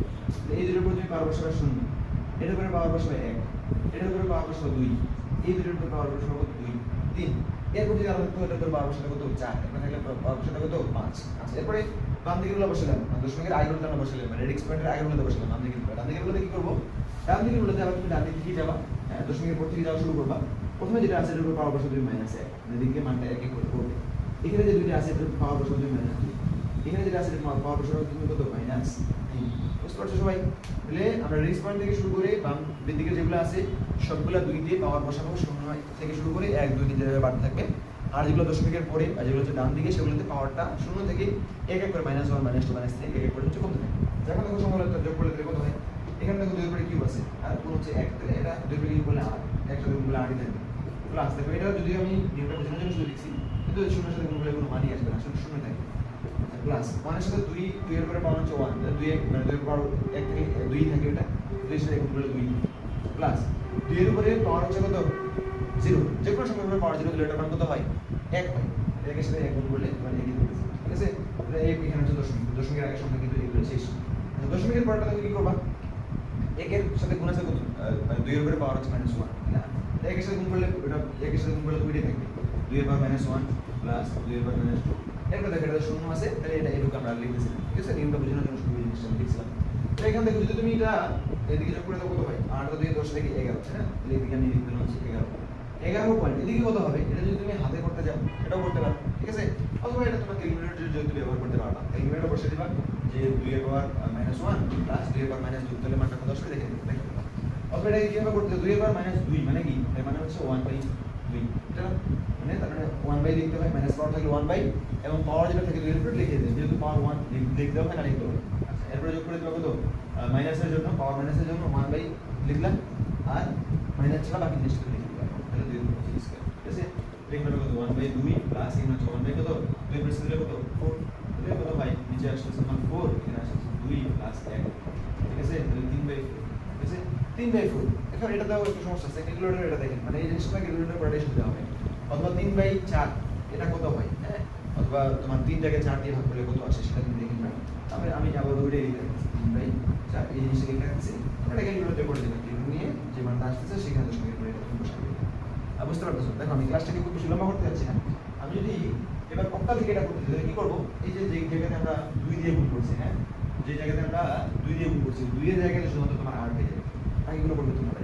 হেক্সাডেসিমাল যদি করতে চাই তাহলে এখানে কি হবে, এইখানে যে আমরা 2 বসেছি যে জায়গাগুলোতে, ওই জায়গাগুলোতে 2 এর জায়গায় শুধু 16 হয়ে যাবে। পাওয়ার যেভাবে আমরা বসাইলাম, মানে পাওয়ার যেভাবে আমরা বাড়াইলাম, এদিকে 1 1 করে বাড়াইলাম, 0 থেকে নিয়ে 1 2 3 যাচ্ছিলাম, ওইদিকে যেরকম 0 থেকে কম -1 -2 এরকম যাচ্ছিলাম, ওই সংখ্যা পদ্ধতিগুলোর ক্ষেত্রে ওইরকমই হবে। শুধুমাত্র পার্থক্য কোথায়, এখানে ভিত্তি যেটা ভিত্তি যত সেটা বসাতে হবে। এখানে বাইনারি থেকে পড়লাম যেন ভিত্তি 2 বসালাম, যে অক্টাল থেকে পড়ি ভিত্তি 8 বসাবো, হেক্সাডেসিমাল থেকে পড়লে ভিত্তি যদি 16, তাহলে সেখানে আমরা 16 বসাবো। আশা করি তোমরা এটা বুঝতে পারছো। এটা নিয়ে আমি আর এই নিয়মটা আর বেশি ব্যাখ্যা করতে চাচ্ছি না, বা এটা আর নিতে চাচ্ছি না। তোমরা যে বাড়ির কাজগুলো তোমাদের দেওয়া আছে অথবা তোমাদের যে হোমওয়ার্কগুলো দেওয়া আছে, হ্যাঁ, বা যে উদাহরণগুলো দেওয়া আছে সেগুলো দেখবা যে সেগুলো বুঝতে পারছো কিনা বা সেগুলো করতে পারছো, সেগুলো বেশি প্র্যাকটিস করলেই আশা করি সেটা ক্লিয়ার হয়ে যাবে। আচ্ছা দেখো, এরপরে যে নিয়মগুলো রেখেছিলাম, হ্যাঁ, মোটামুটি 2টা নিয়ম আমরা শেষ করলাম এবং আশা করি এগুলোতে কোনো সমস্যা হবে না। এরপরে যেটা আমরা দেখছিলাম সেটা হচ্ছে তুমি বাইনারি থেকে কিভাবে অক্টালে করতে পারো, অথবা তুমি বাইনারি থেকে কিভাবে হেক্সাডেসিমাল অথবা এটা তুমি কিভাবে করতে পারো, এটা দেখছিলাম না। এটা আসলে খুবই সহজ বিষয়, হ্যাঁ, বাইনারি থেকে অক্টালে রূপান্তর করা অথবা বাইনারি থেকে হেক্সাডেসিমাল রূপান্তর করা এটা খুবই সহজ। উদাহরণ দেখেন, বাইনারি থেকে অক্টাল করতেছে, বাইনারি থেকে অক্টাল। তোমরা রাখবা অক্টাল হচ্ছে একটা 3 সংখ্যার উপর, অক্টাল কত, এটা হচ্ছে মানে 3 অঙ্কের একটা সংখ্যা, এটা মনে রাখবা, 3 অঙ্কের সংখ্যা এটা মনে রাখবা কত। আর হেক্সাডেসিমাল হচ্ছে কত, 4 অঙ্কের সংখ্যা, 4 অঙ্কের সংখ্যা আর হচ্ছে 3 অঙ্কের সংখ্যা। এখন দেখো আমি যে কোনো একটা বাইনারি সংখ্যা, কিন্তু দেখো বাইনারিতে আমি যে কোনো একটা সংখ্যা লিখলাম 1 1 0 1, মানে বলে লিখতেছি যাতে বুঝতে একটু সহজ হয়, 0 1 এটা লিখলাম। তোমাকে কি করতে হবে, এটা 3 সংখ্যার বোর্ড, তোমাকে এই যে বাম দিক থেকে এত দশমিক পড়ে লিখতেছি, দশমিক পড়ে ধরো আছে এখানে 0 1 0 1 1 0, ঠিক আছে, এই সংখ্যাগুলো আছে। তোমাকে কি করতে হবে, যদি অক্টালে রূপান্তর করতে চাও এবং অক্টাল বললাম 3 সংখ্যার বোর্ড, তাহলে তোমাকে এই দশমিকের আগে 3টা করে সংখ্যা নিয়ে আসতে হবে। ধরো আমি 3টে সংখ্যা লিখলাম, এই 3টা দিলাম, তারপরে এখানে এই 3টা দিলাম, ধরো এখানে আরেকটা দিলাম 1। এখন দেখো এর আগে কিন্তু 3টা নাই, তাহলে তুমি এখানে 2টা 0 বসাতে 3টা কি করে দিবা, পূর্ণ করে দিবা, ঠিক আছে। দশমিকের পরে হলো 3টা আমি নিচ্ছি, যে 3টা নিলাম, তারপরে 3টা নিলাম, ধরো এখানে আরো একটা 1 ছিল, এরপরে দেখো আর কিন্তু সংখ্যা নাই, কিন্তু এখানেও তুমি পরের 2টা শূন্য দিয়ে 3টা তোমাকে করে নিতে হবে, ঠিক আছে। এখন কি করবা, তোমার কাজ কিন্তু শেষ। এখন দেখো 0 1 0 এটার দশমিক মান কত সেটা বসাতে কিন্তু হয়ে যাবে। 0 1 0 এটার মান কত, আগের পদ্ধতি অনুযায়ী করো, এখানে 1 লিখো, 2 লিখো, 4 লিখো, 8 লিখো, এটা কত আছে, 1 0 1 0 1 0 1 কত হচ্ছে 4 আর 1 কত 5, আগে দেখলে বুঝতে পারবে না। তাহলে এখানে বসলে মান হচ্ছে 5, এটার মান কত 1 1 0, তাহলে 1 1 0 মানে 4 আর 2 6, হ্যাঁ, তুমি এগুলো প্র্যাকটিস করলে এরকম তোমার তুমি মানে খুব সহজে পারবে। এটার মান হচ্ছে 6, 0 0 1 এটার মান কত, তাহলে 0 0 1 কারণ একই কিন্তু, তাহলে এটার মান হচ্ছে 1, দেখো দশমিক দেবে এখানে 0 1 0 এর মান কত 0 1 0 এর মান হচ্ছে 2 ঠিক আছে 1 1 0 এর মান কত 1 1 0 এর মান হচ্ছে 6 1 0 0 তাহলে 1 0 0 এর মান হচ্ছে কত 4 ঠিক আছে আচ্ছা দেখো এখন এই সবগুলো আমি লিখব যে 1 6 5 দশমিক 2 6 4 এটাই হচ্ছে আমি এই অক্টাল রূপান্তর করতেছি সেই অক্টালটা বুঝতে পারছো তো অক্টালে যদি রূপান্তর করতে যাই অক্টালে যদি 3 সংখ্যার কোড তিনটা করে সংখ্যা সাজাতে হবে দশমিক থেকে শুরু করে বাম দিকে সাজাতে হবে তিনটা করে যদি শেষে যায় তিনটে শূন্য পূর্ণ না হয় তাহলে শূন্য দিয়ে তিনটা করে দিতে হবে আর দশমিকের পরে হচ্ছে তোমার বাম দিক থেকে যেতে হবে বাম দিক থেকে ডান দিকে যেতে হবে তিনটা করে সংখ্যা সাজাই শেষে যায় যদি তিনটা সংখ্যা না পাওয়া যায় তাহলে তোমার হচ্ছে শূন্য দিয়ে তিনটা সংখ্যা পূর্ণ করে তাহলে এরপরে ওই যে সংখ্যাটা মানে তিনটা করে সাজাইলাম ওই তিনটা দিয়ে যে সংখ্যাটা হয় সেই সংখ্যাগুলো বসাই সেই সংখ্যাগুলো তুমি আট ভিত্তিক সংখ্যা করে দাও বা শেষে বেস বা ভিত্তি 8 বসে দাও তাহলে তুমি যে সংখ্যাটা পাবা সেটা তোমার অক্টাল সংখ্যা পাবে আচ্ছা দেখো এই সংখ্যাটাকে আমি এবার তোমার হেক্সাডেসিমালে রূপান্তর করতে চাই এই সংখ্যাটা একই সংখ্যা অন্য সংখ্যা এই সংখ্যাটাকে আমি হেক্সাডেসিমালে রূপান্তর করতে তাহলে কি বললাম যে অক্টাল ছিল 3 সংখ্যা করে আমরা তিনটা করে সাজিয়েছিলাম হেক্সাডেসিমাল হচ্ছে 4 সংখ্যা করতে এখানে আমরা 4টা করে সংখ্যা সাজিয়েছি দেখো এখান থেকে শুরু করে চাপ নিলাম এখান থেকে শুরু করে চাপ নিলাম এখন দেখো এখানে একটা আসবে আর ওটা পূরণ করার জন্য 4টা নিলাম হ্যাঁ শুনুন লিখলো না এখানে ধরো 4টা নিলাম এখানে 4টা নিলাম এরপর দেখো এদিকে শূন্য 4টা শূন্য এই যে টাইপ নিলাম এখন দেখো কি হয় 0 1 0 1 তাহলে বসাই এখানে 0 1 0 1 এর মান কত হয় 5 ঠিক আছে এটার মান কত হবে 0 1 1 1 তাহলে 0 0 1 1 1 তাহলে এটার মান কত 7 ঠিক আছে এটার মান দেখো 0 1 0 1 তাহলে 0 1 0 1 এটার মান কত হবে 5 1 0 1 0 0 1 0 1 0 এটার মান কত হবে 10 তারপরে 0 0 0 0 এটার মান কত 0 ঠিক আছে এই সংখ্যাটা 7 5 এখানে দশমিক ছিল দশমিক 5 1 0 ঠিক আছে এটাই হচ্ছে তোমার সেই হেক্সাডেসিমালের 16 ডিজিটের সংখ্যা বুঝতে পারছো তার মানে নিয়মটা কি তোমার বাইনারি ক্ষেত্রে তিনটা করে সাজাতে হবে অক্টালের হেক্সাডেসিমালের ক্ষেত্রে অক্টালের ক্ষেত্রে তিনটা করে সাজাতে হবে হেক্সাডেসিমালের ক্ষেত্রে 16টা করে সাজাতে হবে এরপরে ওই 4টা করে সাজাতে হবে ওই 4টা সংখ্যার যে দশমিক মানটা সেই মানটা তুমি বসে দাও এরপরে যে যেটা তুমি নির্বাচন করতে যাচ্ছ তার ভিতরে বসে দিলে ওই সংখ্যাটা আসলে পরিবর্তন হয়ে যাবে ঠিক আছে আচ্ছা আমি ক্লাসটাকে খুব সুলভ করতে যাচ্ছি এই জন্য খুব দ্রুত বলতে চাইছি এগুলো এরপর আমরা এটা বিপরীতটা করতে চাই ঠিক আছে আমরা এর বিপরীতটা করতে চাই আমরা হচ্ছে এবারে এই দুটো থেকে মানে জন্য শুরু করে দিচ্ছি আমি হচ্ছে অক্টাল থেকে বাইনারিতে করতে চাই অথবা হেক্সাডেসিমাল থেকে আমি বাইনারিতে করতে চাই কিভাবে করবো একটা অক্টাল সংখ্যা লিখি ধরো 7 3 9 এটাকে আমি একটা অক্টাল সংখ্যা লিখলাম হ্যাঁ এই অক্টাল সংখ্যা থেকে আমি কি করবো এই 9টাকে আমি তিনটা সংখ্যা বানিয়ে দেবো 9 থেকে বাইনারি সংখ্যা বানিয়ে দেবো আমি 9 থেকে 3 সংখ্যা বাইনারি সংখ্যা বানিয়ে দেবো কিভাবে 9 বানিয়ে পারি দেখো আমি বলছিলাম নিয়মটা 9 এর সাথে যেটা একটা ছোট সেটা তুমি নিবা তাহলে এখানে তুমি এক বসাইলে 8 হয়ে গেল আর আছে তো বাকি তোমার 1 তাহলে এই যে 1 এর জায়গায় তুমি 1 বসাইলে বাকিগুলো 0 দিয়ে দাও তাহলে 1 0 1 0 0 1 কিলো 1 0 0 1 সরি তুমি একটা বাইনারি সংখ্যা নিবা হচ্ছে 7 3 4 এই বাইনারি সংখ্যাটা নেওয়ার পরে তোমার এই বাইনারি সংখ্যাটার প্রত্যেকটা সংখ্যার যে বাইনারি মান 4 এর যে বাইনারি মান 3 এর যে বাইনারি মান 7 এর যে বাইনারি মান সেই বাইনারি মানগুলো বাইর করে তাহলে দেখো 4 এর বাইনারি মান যদি নিই তাহলে 4 এর নিচে 1 বসে দেব এরপরে 0 0 বসে দেব তাহলে 1 0 তাহলে 4 এর নিচে বসে দেব 1 0 0 3 এর বাইনারি মান কত হবে 3 এর বাইনারি মান কত হবে 3 এর যদি ছোট হতে বসাবো 1 আমাকে দিচ্ছে কত 1 তাহলে 1 এর জায়গায় বসাবো 1 3 এর বাইনারি মান হচ্ছে কত 1 এখানে দেখো নিয়ম হচ্ছে 1 1 যদি বসাইলাম তোমার তো দরকার হচ্ছে অক্টাল বা অক্টাল বললাম আমি 3 সংখ্যা করব 3 সংখ্যা কিন্তু পূরণ হলো হলো কি এক এক বসাতে তুমি 3 সংখ্যা কিন্তু পূরণ হচ্ছে না দুইটা সংখ্যা হচ্ছে যেমন এইখানে আগের মতো তোমাকে এই যে বাম দিকে একটা শূন্য বসিয়ে দিতে হবে শূন্য 1 3 সংখ্যা হয়ে গেল এরপর দেখো 7টাকে যদি 3 সংখ্যা পূরণ করবা 7 7 টাকে কি করবা 7 এর সাথে ছোট যেটা সেটা কিন্তু বসাতে হবে 4 7 বসালাম আর বাকি আছে কত এখন 3 বাকি আছে তাহলে 3 এর সাথে যেটা ছোট সেটা বসাতে 2 2 এর জায়গায় বসিয়ে দিলাম আর বাকি আছে 1 তাহলে 1 এর জায়গায় এখানে যে বসাতে তাহলে 1 1 1 তাহলে 1 1 1 1 1 এটা 7 এর তোমার বাইরে না সরি তাহলে এখন দেখো এই সবগুলোকে তুমি যদি জুড়ে দাও এক জায়গায় করে দাও তাহলে যে মানটা পাবা ওইটাই হবে তোমার অক্টাল তাহলে 1 1 সেটা হবে তোমার অক্টাল থেকে বাইরে 1 1 0 0 1 1 1 0 0 এটাই হচ্ছে তোমার সেই বাইনারি মানটা এই অক্টাল সংখ্যা থেকে তুমি আসলে এই বাইনারি মানটা পাবে তুমি যদি হেক্সাডেসিমাল থেকে করতে চাও হেক্সাডেসিমাল থেকে একটা সংখ্যা দেখাচ্ছি আমি মনে করো এই যে 1 9 হ্যাঁ এটা একটা তোমার হেক্সাডেসিমাল সংখ্যা লঘিক সংখ্যা এটা থেকে আমি হচ্ছে বাইনারি রূপান্তর করব কি করব তাহলে বাইনারি বললাম 4 সংখ্যা করব এই সবগুলো থেকে তোমার 4 সংখ্যার কোড বানিয়ে নিতে হবে তাহলে 9 এর 4 সংখ্যার কোডটা কত হবে 9 এর 4 সংখ্যার বাইনারি মানটা কত হবে 9 থেকে যদি করো তাহলে 9 এর ছোট এখানে অন্য বসে যাবে 8 এর এখানে বসাইলাম হ্যাঁ আর এখানে 1 এর এখানে বসাইলাম তাহলে 8 এর এখানে গেল 9 এখানে শুরু বসালাম তাহলে 1 0 1 0 0 1 একের তুমি বাইনারি মান বসাও 4 সংখ্যা তাহলে 1 এর মান কত এর গুণ আছে মাত্র 1 এটা মান 1 না বাইনারি দেবো, তাহলে তুমি 4 সংখ্যা যদি বানাইতে হবে এক প্রশ্ন করে এর আগে তুমি 4টা শূন্য বসে দাও, শূন্য শূন্য শূন্য 4টা সমস্যা এর মান কত, এর মান হচ্ছে 10, এর মান কত 10, তো 10 এর বাইনারি মান কত বসে ফেলো, বাইনারি মান 10 যদি ছোট মান এখানে আমরা বসালাম, এখন বাকি আছে 2, তাহলে 2 এর সাথে ছোট বা 2 এর এখানে আমরা বসালাম আর কিছু বাকি আছে এখানে শূন্য বসালাম, এখানে শূন্য বসালাম 1 0 1 0, এটা হচ্ছে 1 0 1 0। এখন এই সংখ্যাগুলো তুমি এক জায়গায় করে দাও 1 0 1 0 0 0 0 1 1 0 0 1, এর মধ্যে বাইনারি করে দাও, তাহলে শুধু তুমি ডেসিমাল থেকে বাইনারি মানটা পেয়ে গেলাম। তো নিয়ম হচ্ছে অক্টাল করার সময় তোমার ওই সংখ্যাগুলোকে 3 সংখ্যা করে নিতে হবে। যদি দেখা যায় যে সংখ্যাটা যেমন ধরো 3 এর সংখ্যা হচ্ছে 1 1, দুইটা হচ্ছে, তখন বাম পাশে একটা শূন্য বসায় 3 সংখ্যা করে নিতে হবে, আর হেক্সাডেসিমাল ভিতরে 4 সংখ্যা করে নিতে হবে। এরপরে সেই বাইনারি মানগুলো তুমি যদি একসাথে জুড়ে দাও তাহলে তুমি তোমার কাঙ্ক্ষিত অক্টাল বা হেক্সাডেসিমাল যে মান তুমি চাচ্ছিলা সেই মানটা তুমি আসলে পেয়ে যাবে। আচ্ছা, আশা করি বুঝতে পারছো। আরেকটা আমাদের রূপান্তর আগে আছে, হ্যাঁ আরেকটা রূপান্তর আমরা করতে চাইছিলাম, যে রূপান্তরগুলো আমাদের দেখেছিলাম যেগুলো আমরা করতে চাই, তার মধ্যে একটা শুধু বাকি আছে, সেটা কি, সেটা হচ্ছে তোমার অক্টাল থেকে হেক্সাডেসিমাল, হেক্সা আরেকটা কি হেক্সা থেকে অক্টাল, এটা অক্টাল থেকে হেক্সাডেসিমাল কিভাবে করব আর হেক্সাডেসিমাল থেকে অক্টাল কিভাবে করব। তো এটা আসলে বলছিলাম যে এটা আসলে নতুন করে নিয়ম নেই, কেন নাই, দেখো আমরা অক্টাল থেকে বাইনারি করা শিখছি কিনা, অক্টাল থেকে বাইনারি করা শিখছি না, অক্টাল থেকে বাইনারি করব, বাইনারি থেকে হেক্সাডেসিমাল শিখছি কিনা, তাহলে অক্টাল থেকে বাইনারি করব, বাইনারি থেকে আমরা হচ্ছে হেক্সাডেসিমাল করব, ঠিক আছে। আচ্ছা, তাহলে মাঝখানে যে পদ্ধতিটা করতে হবে আমাদের সেটা হচ্ছে বাইনারি, তাহলে আমাদের নতুন করে আর নতুন নিয়ম শেখার প্রয়োজন হচ্ছে না। তো অক্টাল থেকে হেক্সাডেসিমাল করার সময় অক্টাল থেকে বাইনারি করে নেব, সেটা আমরা যেটা আমরা শিখছি, আর বাইনারি থেকে হেক্সাডেসিমাল করে নেব, এটা আমরা শিখছি।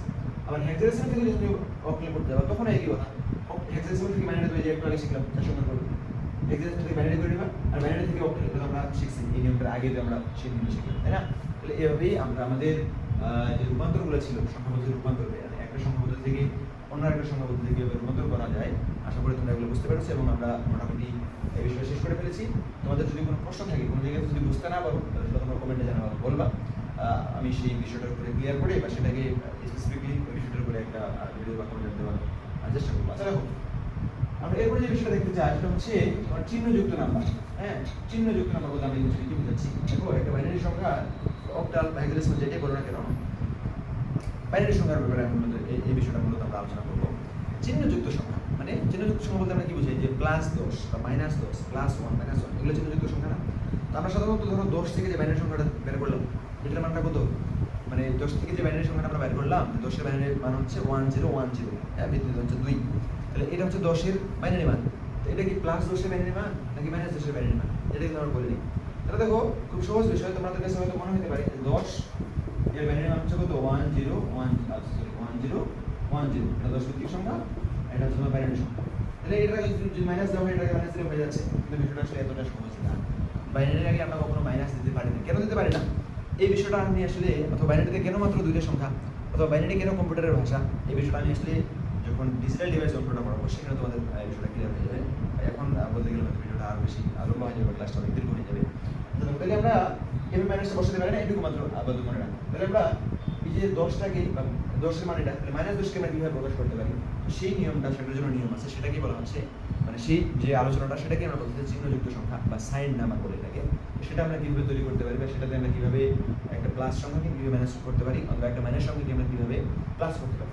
তো এক্ষেত্রে আসলে দুটো নিয়ম আছে, একটা হচ্ছে তোমার এক এর পরিপূরক, ইংরেজিতে বলা হচ্ছে ওয়ান্স কমপ্লিমেন্ট, এক এর পরিপূরক। আচ্ছা, এক এর পরিপূরক, আর একটা হচ্ছে টুস কমপ্লিমেন্ট বা 2 এর পরিপূরক, ঠিক আছে। আচ্ছা, এটা দেখার আগে আরেকটা সংখ্যা বলি। এটার ক্ষেত্রে নিয়ম হচ্ছে মানে একটা হচ্ছে ন্যাচারাল নিয়ম যেটা, হ্যাঁ তাহলে হচ্ছে প্রাকৃতিক নিয়ম যেটা, ওই নিয়মটা হচ্ছে আগে, স্বাভাবিক নিয়ম যেটা, তারপর হচ্ছে দুটো নিয়ম বলি। স্বাভাবিক নিয়মটা কি, যে তোমার একটা মাইনাস সংখ্যাকে প্রকাশ করার জন্য প্লাস সংখ্যাকে প্রকাশ করার জন্য আসলে একটা 8 রেজিস্টারে মানে 8টা সংখ্যা লিপিবদ্ধ করা যায় এরকম একটা জায়গাতে, এরকম একটা জায়গা তৈরি করা যায়। 1 2 3 4 5 6 7 8 তারপরে এখানে কোথায় যাবে ছোট করে দিই। তাহলে এটাকে বলতে আমরা 8 বিট রেজিস্টার, 8 বিটের রেজিস্টার, 8টা ডিজিট এখানে লিখে যাবে বা বাইনারি 8টা বিট এখানে বসানো যাবে। তো যদি সংখ্যাটা 7 বিটের সাথে ছোট হয়, ঠিক আছে, তাহলে 7 বিটের সাথে ছোট বললাম হচ্ছে 1 0 1 1 এই সংখ্যাটা। তো আমি দেখাইতে চাই যেটা আসলে একটা মাইনাস সংখ্যা, তো 1 0 1 1 এটা মান কত 11, এটা মান কত মানে 0.11। তাহলে আমি ধরো -11 এর জন্য রূপান্তর করতে চাইবো, এই যে এই 8টা বিটের মধ্যে এই যে 7টা পরের 7টা এটাকে আমরা নির্ধারণ করি হচ্ছে নাম্বারটা বসানোর জন্য, জানি কোন সংখ্যাটাকে প্লাস বা মাইনাসে রূপান্তর করতে চাই, সেটা যখন হচ্ছে পরবর্তী 7টা সংখ্যা মানে 7টার উপর। আর আর আগের ঘরটা প্রথম যে ঘরটা এটা কিসের জন্য, এটাই হচ্ছে তোমার প্লাস বা মাইনাসটা বোঝানো। তো সেই নিয়মটা কি, এখানে যদি তুমি মাইনাস বসাতে চাও তাহলে তুমি এখানে 1 বসিয়ে দিবে।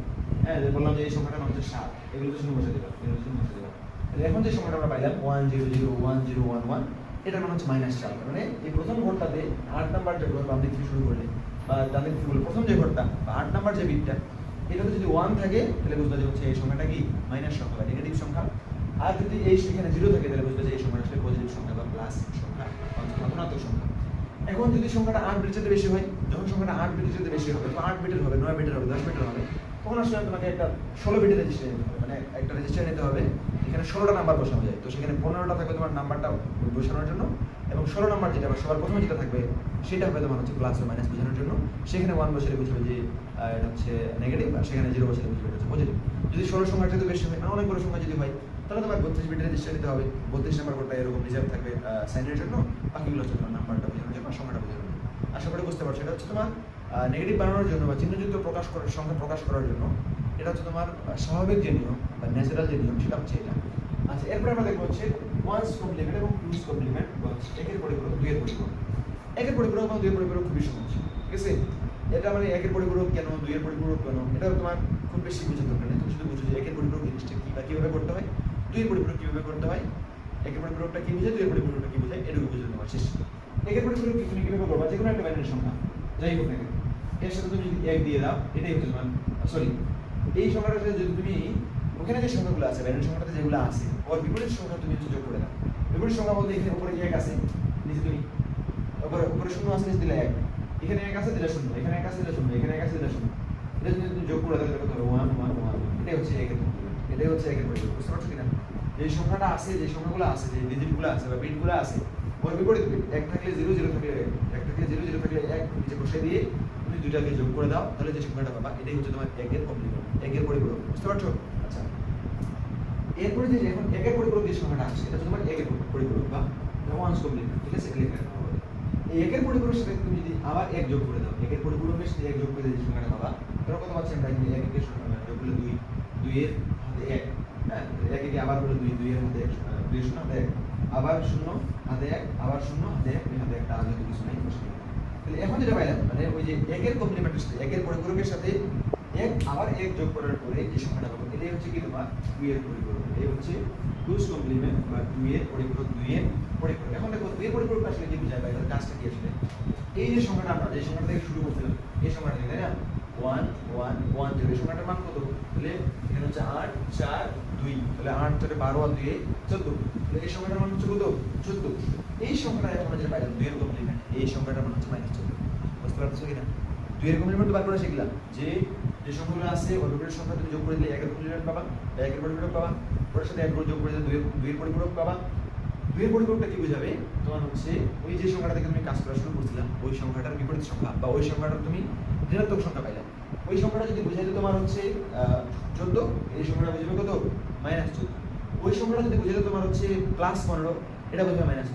আবার বিপরীতটা, ওটা যদি বুঝাইতে তোমার হচ্ছে +10, এটা বুঝাবে কত? -10। ওটা যদি বুঝাইতে -10, এটা বুঝাবে কি?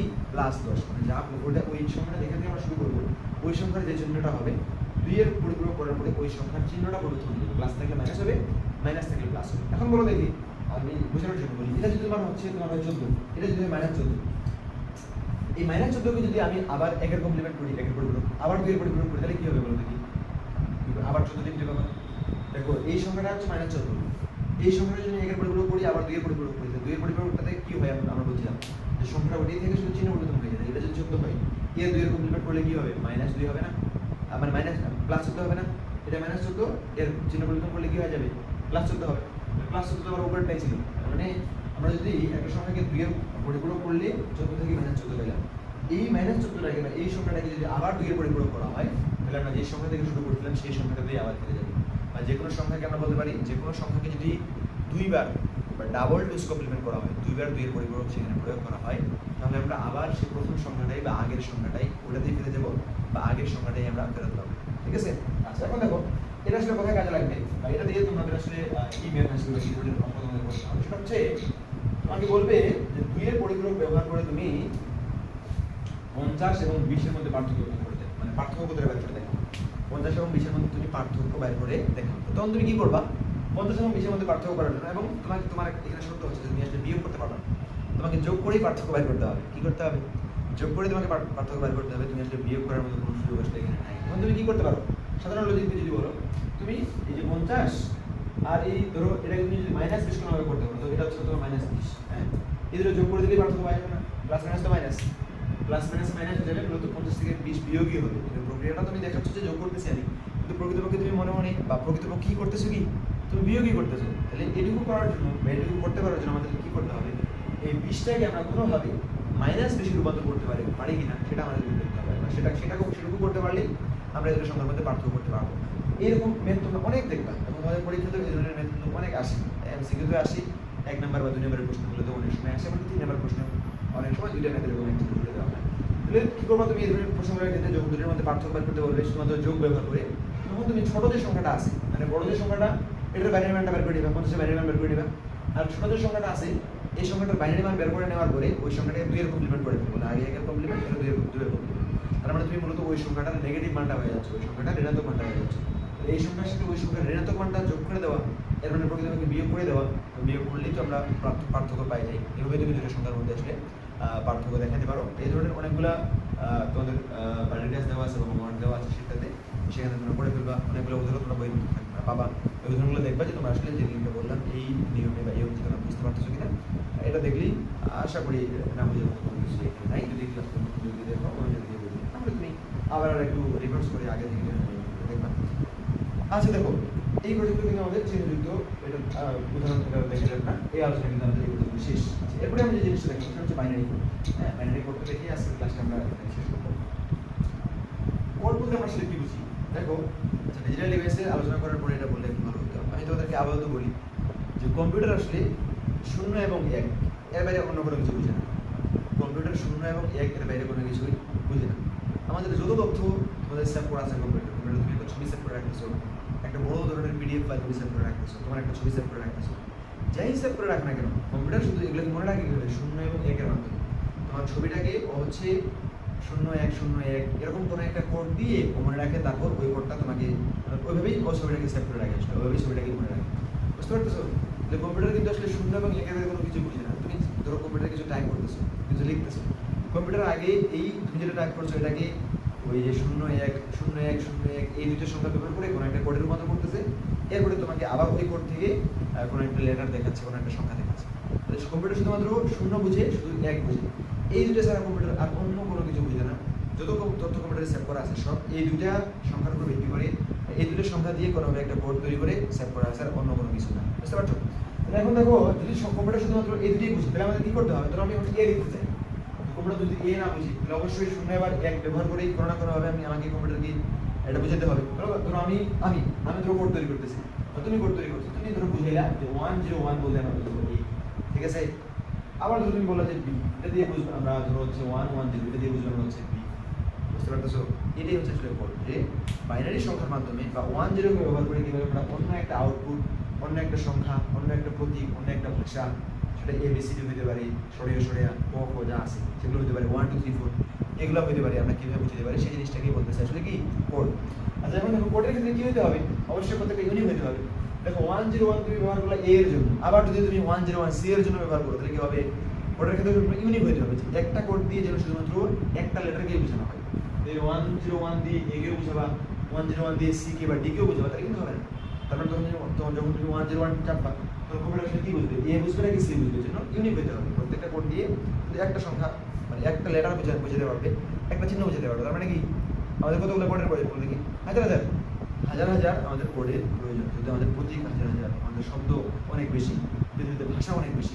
দেখো কোড আসলে এখানে কি কাজ করে, বা আমরা আমাদের এই পর্যন্ত কি কি কোড আমরা আবিষ্কার করতে পারছি এটা বুঝতে। প্রথম যে আমরা কোডটা সেটা হচ্ছে বিসিডি। বিসিডিটা খুবই সহজ, সেটা হচ্ছে বাইনারি কোডের ডেসিমেল। বাইনারি কোডের ডেসিমেল মানে বাইনারির মাধ্যমে আমরা কিভাবে ডেসিমেল সংখ্যাকে রূপান্তর করতে পারি, এটাকে বলা হচ্ছে বাইনারি কোডের ডেসিমেল। তারপরে আমরা ওই যে বাইনারির তোমার বাইনারি ধরো 01, এটার মান হচ্ছে ডেসিমেলে কত 1, হ্যাঁ, বাইনারি ধরো 11, এটার মান ডেসিমেলে কত 3, বাইনারি ধরো 1010, এটার ডেসিমেল মান কত 10, হ্যাঁ। এইটুকু প্রকাশ করাকে আমরা কি বলতেছি? বিসিডি, বাইনারি কোডের ডেসিমেল। বাইনারিতে কোড করা আছে বা বাইনারিতে একটা সংখ্যা লিখলে সেটা কিভাবে তোমার ডেসিমেলে রূপান্তর করতে হয় বা ওই কোডটাকে মানে তোমার ডেসিমেল যে সংখ্যাগুলো আছে 1 থেকে শুরু করে 9 পর্যন্ত, হ্যাঁ, ডেসিমেল যে সংখ্যাগুলো আছে এই সংখ্যাগুলোর জন্য বাইনারি কোডটা কি হবে, এই কোডটাকে কি বলা হচ্ছে বাইনারি কোডের ডেসিমেল। আচ্ছা, তো এই সংখ্যাটা হচ্ছে কত বিটের কোড, মানে এই যে কোড বিট বলতে প্রত্যেকটা সংখ্যাকে একটা বিট, এটা হচ্ছে 4 বিটের একটা কোড, 4 বিটস, হ্যাঁ, এটা হচ্ছে 4 বিটের একটা কোড। তাহলে 4 বিটের যদি একটা কোড হয় তাহলে এ কতগুলো কোড তৈরি করতে পারবে? 4 বিটের একটা কোড এ কতগুলো কোড তৈরি করতে পারবে, কতগুলো ইউনিক কোড তৈরি করতে পারবে। একটা নিয়মটা হচ্ছে তুমি 2 লিখবা, 2 এর উপরে n লিখবা, n মানে হচ্ছে কত বিটের কোড। তাহলে যদি 2 বিটের কোড হয় তাহলে 2 এর উপরে 2 দিলে কত হয় 4, মানে সরি 4 বিট না, তাহলে 2 এর উপরে তুমি এখানে দিলে 4, তাহলে কত হয় 2 কে 4 ভাগ করো, 2 দুগুণে 4, 4 দুগুণে 8, 8 দুগুণে 16, মানে এর শুধুমাত্র 16টা ইউনিক কোড তৈরি করতে হবে। এই জন্য বিসিডি দিয়ে শুধুমাত্র তোমার 0 থেকে 15 পর্যন্ত প্রকাশ করা যায়, বিসিডি বা বাইনারি কোডের ডেসিমেল কোড দিয়ে 0 থেকে 15 পর্যন্ত প্রকাশ করা যায়, এর সাথে বেশি কিন্তু প্রকাশ করার সুযোগ নাই। যদি মাত্র 16টা কোডই তৈরি করতে পারে, 16 বেশি তৈরি করতে বলে দেখা যাবে যে ওই কোডটা আগে থেকেই এক্সিস্ট করতেছে, মানে ওই কোডটা দিয়ে আগে তুমি কোনো না কিছু বুঝাই ফেলছো, হ্যাঁ, আর 16 থেকে বেশি কোড কিন্তু তৈরি করার কোনো সুযোগ নাই। আচ্ছা দেখো এখান থেকে এমসিকিউ আসতে পারে, যেন খুব সংক্ষিপ্তভাবে এগুলো বলতেছি। এরপরে একটা কোড যেটা পরিচিত অনেক বেশি হচ্ছে এসপি কোড, হ্যাঁ, এটার পূর্ণ হচ্ছে তোমার American standard code for information interchange, হ্যাঁ। এই কোডটা কত বিটের? এটা হচ্ছে 7 বিটের, এটা একটা 7 বিটের কোড। 7 বিটের কোড যদি হয় তাহলে কতগুলো এটা কতগুলো করতে পারবে? 16টা কোড তৈরি করতে পারবে, হ্যাঁ। এই কতগুলো কোড তৈরি করতে পারবে? তুমি 2 এর উপরে 7 বসাও, 2 এর উপরে 7 বসালে তোর কত হয়? 128 হয়, তাই না? 2 কে 7 বার গুণ করলে হয় 128, তাহলে এই 128টা কোড তৈরি করতে পারে, 128টা ইউনিট কোড তৈরি করতে পারে, এর বেশি করার সম্ভব না। এরপরে আরেকটা কোড হচ্ছে তোমার EBCDIC। দেখো এই যে BCD টা এখানে আছে, যে BCD এখানে থাকে BCD, এর আগে শুধু I যুক্ত হয়েছে, এর আগে কি এবং এর শেষে কি I এবং C যুক্ত হয়েছে। তাহলে বাইনারি কোডের ডেসিমেল এটা ঠিক আছে, এক্সটেন্ডেড, এটা হচ্ছে এক্সটেন্ডেড বাইনারি কোডের ডেসিমেল মানে ইন্টারচেঞ্জ করবে। তারপরে হচ্ছে বাইনারি কোডের ডেসিমেল যে কোডটা আছে ওই কোডটাকে একটু বৃদ্ধি করে, ওই কোডটাকে আরেকটু বেশি উন্নত করে, আরেকটু বাড়িয়ে যে কোডটা তৈরি করা হয়েছে এই কোডটা হয়েছে EBCDIC। তাহলে এটাতে কটা বিট আছে? এটাতে বিট আছে হচ্ছে 8টা। তাহলে 8 যদি বিট থাকে তাহলে এরপর কতগুলো ইউনিক কোড তৈরি করতে পারবে? 2 এর উপর 2 এর উপর 8 দাও, 2 এর উপর 8 দিয়ে তুমি 2 কে 8 এর মূল্য 256, মানে 256টা এই আলাদা কোড তৈরি করতে পারবে। এরপর আরেকটা পরিচিত কোড, এবং এটার সাথে আমরা সকলে এটা করে শুনছি, শুনেছি, আমরা সকলে পরিচিত হচ্ছে ইউনিকোড, হ্যাঁ। তো ইউনিকোডটা এটা আসলে সবচেয়ে বেশি পরিচিত, এবং এই বিট এটা অনেক ধরনের হয়। ইউনিকোডটা প্রায় তোমার 3 ধরনের হয়, হ্যাঁ। কি কি সেটা? একটা হচ্ছে তোমার UTF-7, হ্যাঁ, সরি কি কি হয় এটা সম্ভবত? একটা হয় তোমার UTF-8, আরেকটা হচ্ছে UTF-16, আরেকটা হচ্ছে UTF-32। তাহলে এটাকে বলা হয় UTF-8, এটাকে বলা হয় বাইট, 8 বিট নিয়ে একটা বাইট হয়ে যাবে, এটাকে বলা হয় শর্টস, হ্যাঁ। আর এটা হচ্ছে তোমার UTF-32, সেটাকে বলা হয় তোমার লার্জ। নামগুলো আলাদা হওয়ার মানে পিছনে কারণটা কি আসলে? বা UTF মানে কি? UTF এর মানে হচ্ছে তোমার Unicode transformation format, Unicode transformation format. তো 8 যেটা মানে এখানে বিট আছে তোমার 8টা, তাহলে 8 বিট থেকে কতগুলো তৈরি করতে পারবে? এর মধ্যে 256টা। যদি 16 বিট থেকে কতগুলো তৈরি করতে পারবে? দেখবা অনেক বেশি হবে এটা, হ্যাঁ। যদি 16 বিট থাকে তাহলে 16 দিয়ে 2 এর পাওয়ার 16 দিবা, দেখো কতগুলো সংখ্যা হয়, তাহলে এতগুলো কোড তৈরি করতে পারবে। এবার 2 এর পাওয়ার 32 দিবা, যতগুলো সংখ্যা হবে মানে যে সংখ্যাটা আসবে এই আসলে কতগুলোই সংখ্যা তৈরি করতে পারে, বা এতগুলো কোড তৈরি করতে পারে। 2 এর পাওয়ার তোমার এটা 35,000 বা 36,000 কত হবে সংখ্যাটা, এগুলোটা দিলে তোমরা এটা পাই যাবে। তারপরে তুমি যদি মানে বিটটা মনে রাখো কত বিটের কোড, তাহলে তোমার এটা কতগুলো কোড তৈরি করতে পারে সেটা তুমি সহজেই বলতে পারবা, এই যে 2 টু দি পাওয়ার n এই সূত্রটার মধ্যে, ঠিক আছে? আচ্ছা এখন দেখো এই ইউনিকোডের ক্ষেত্রে আরেকটা তথ্য তুমি মনে রাখবা, ইউনিকোডটা আসলে পৃথিবীর সব ভাষায় এখন কোডের অন্তর্ভুক্ত করা হয়ে গেছে, এবং সেটা হচ্ছে ইউনিকোডের বললাম, যেহেতু ইউনিকোডের বিট অনেক বেশি, 32 বিটের ইউনিকোড পাওয়া যাচ্ছে, তাই না? এর মাধ্যমে তুমি অনেকগুলো কোড তৈরি করতে পারতেছো, সেই কোডগুলোর মাধ্যমে তুমি পৃথিবীর সব ভাষাগুলো নিয়ে অন্তর্ভুক্ত করা হয়েছে।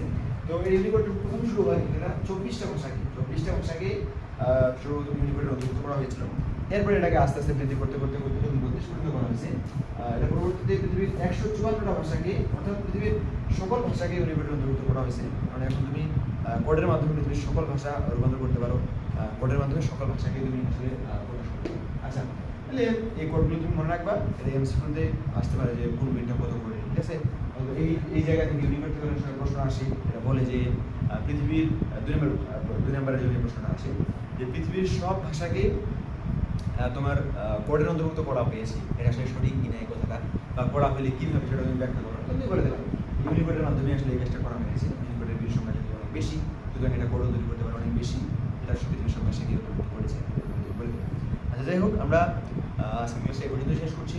তো এটা সংখ্যা পদ্ধতি, এটা খুবই বেসিক একটা আলোচনা এই তোমার আইসিটির, এবং এখান থেকে প্রশ্ন হরহামেশাই আসে, এবং এখান থেকে নিশ্চিত তুমি একটা প্রশ্ন পাবা, সেটা 1 নম্বর হোক বা 2 নম্বর হোক, অথবা হতে পারে একটা সম্পূর্ণ সিকিউ, একটা সম্পূর্ণ সৃজনশীল তুমি এখান থেকে পাচ্ছ। সুতরাং এই চ্যাপ্টারটাকে সেভাবেই গুরুত্ব দিবা, বা এইভাবেই তুমি এটা থেকে এই বিষয়টাতে প্রস্তুতি নিবা।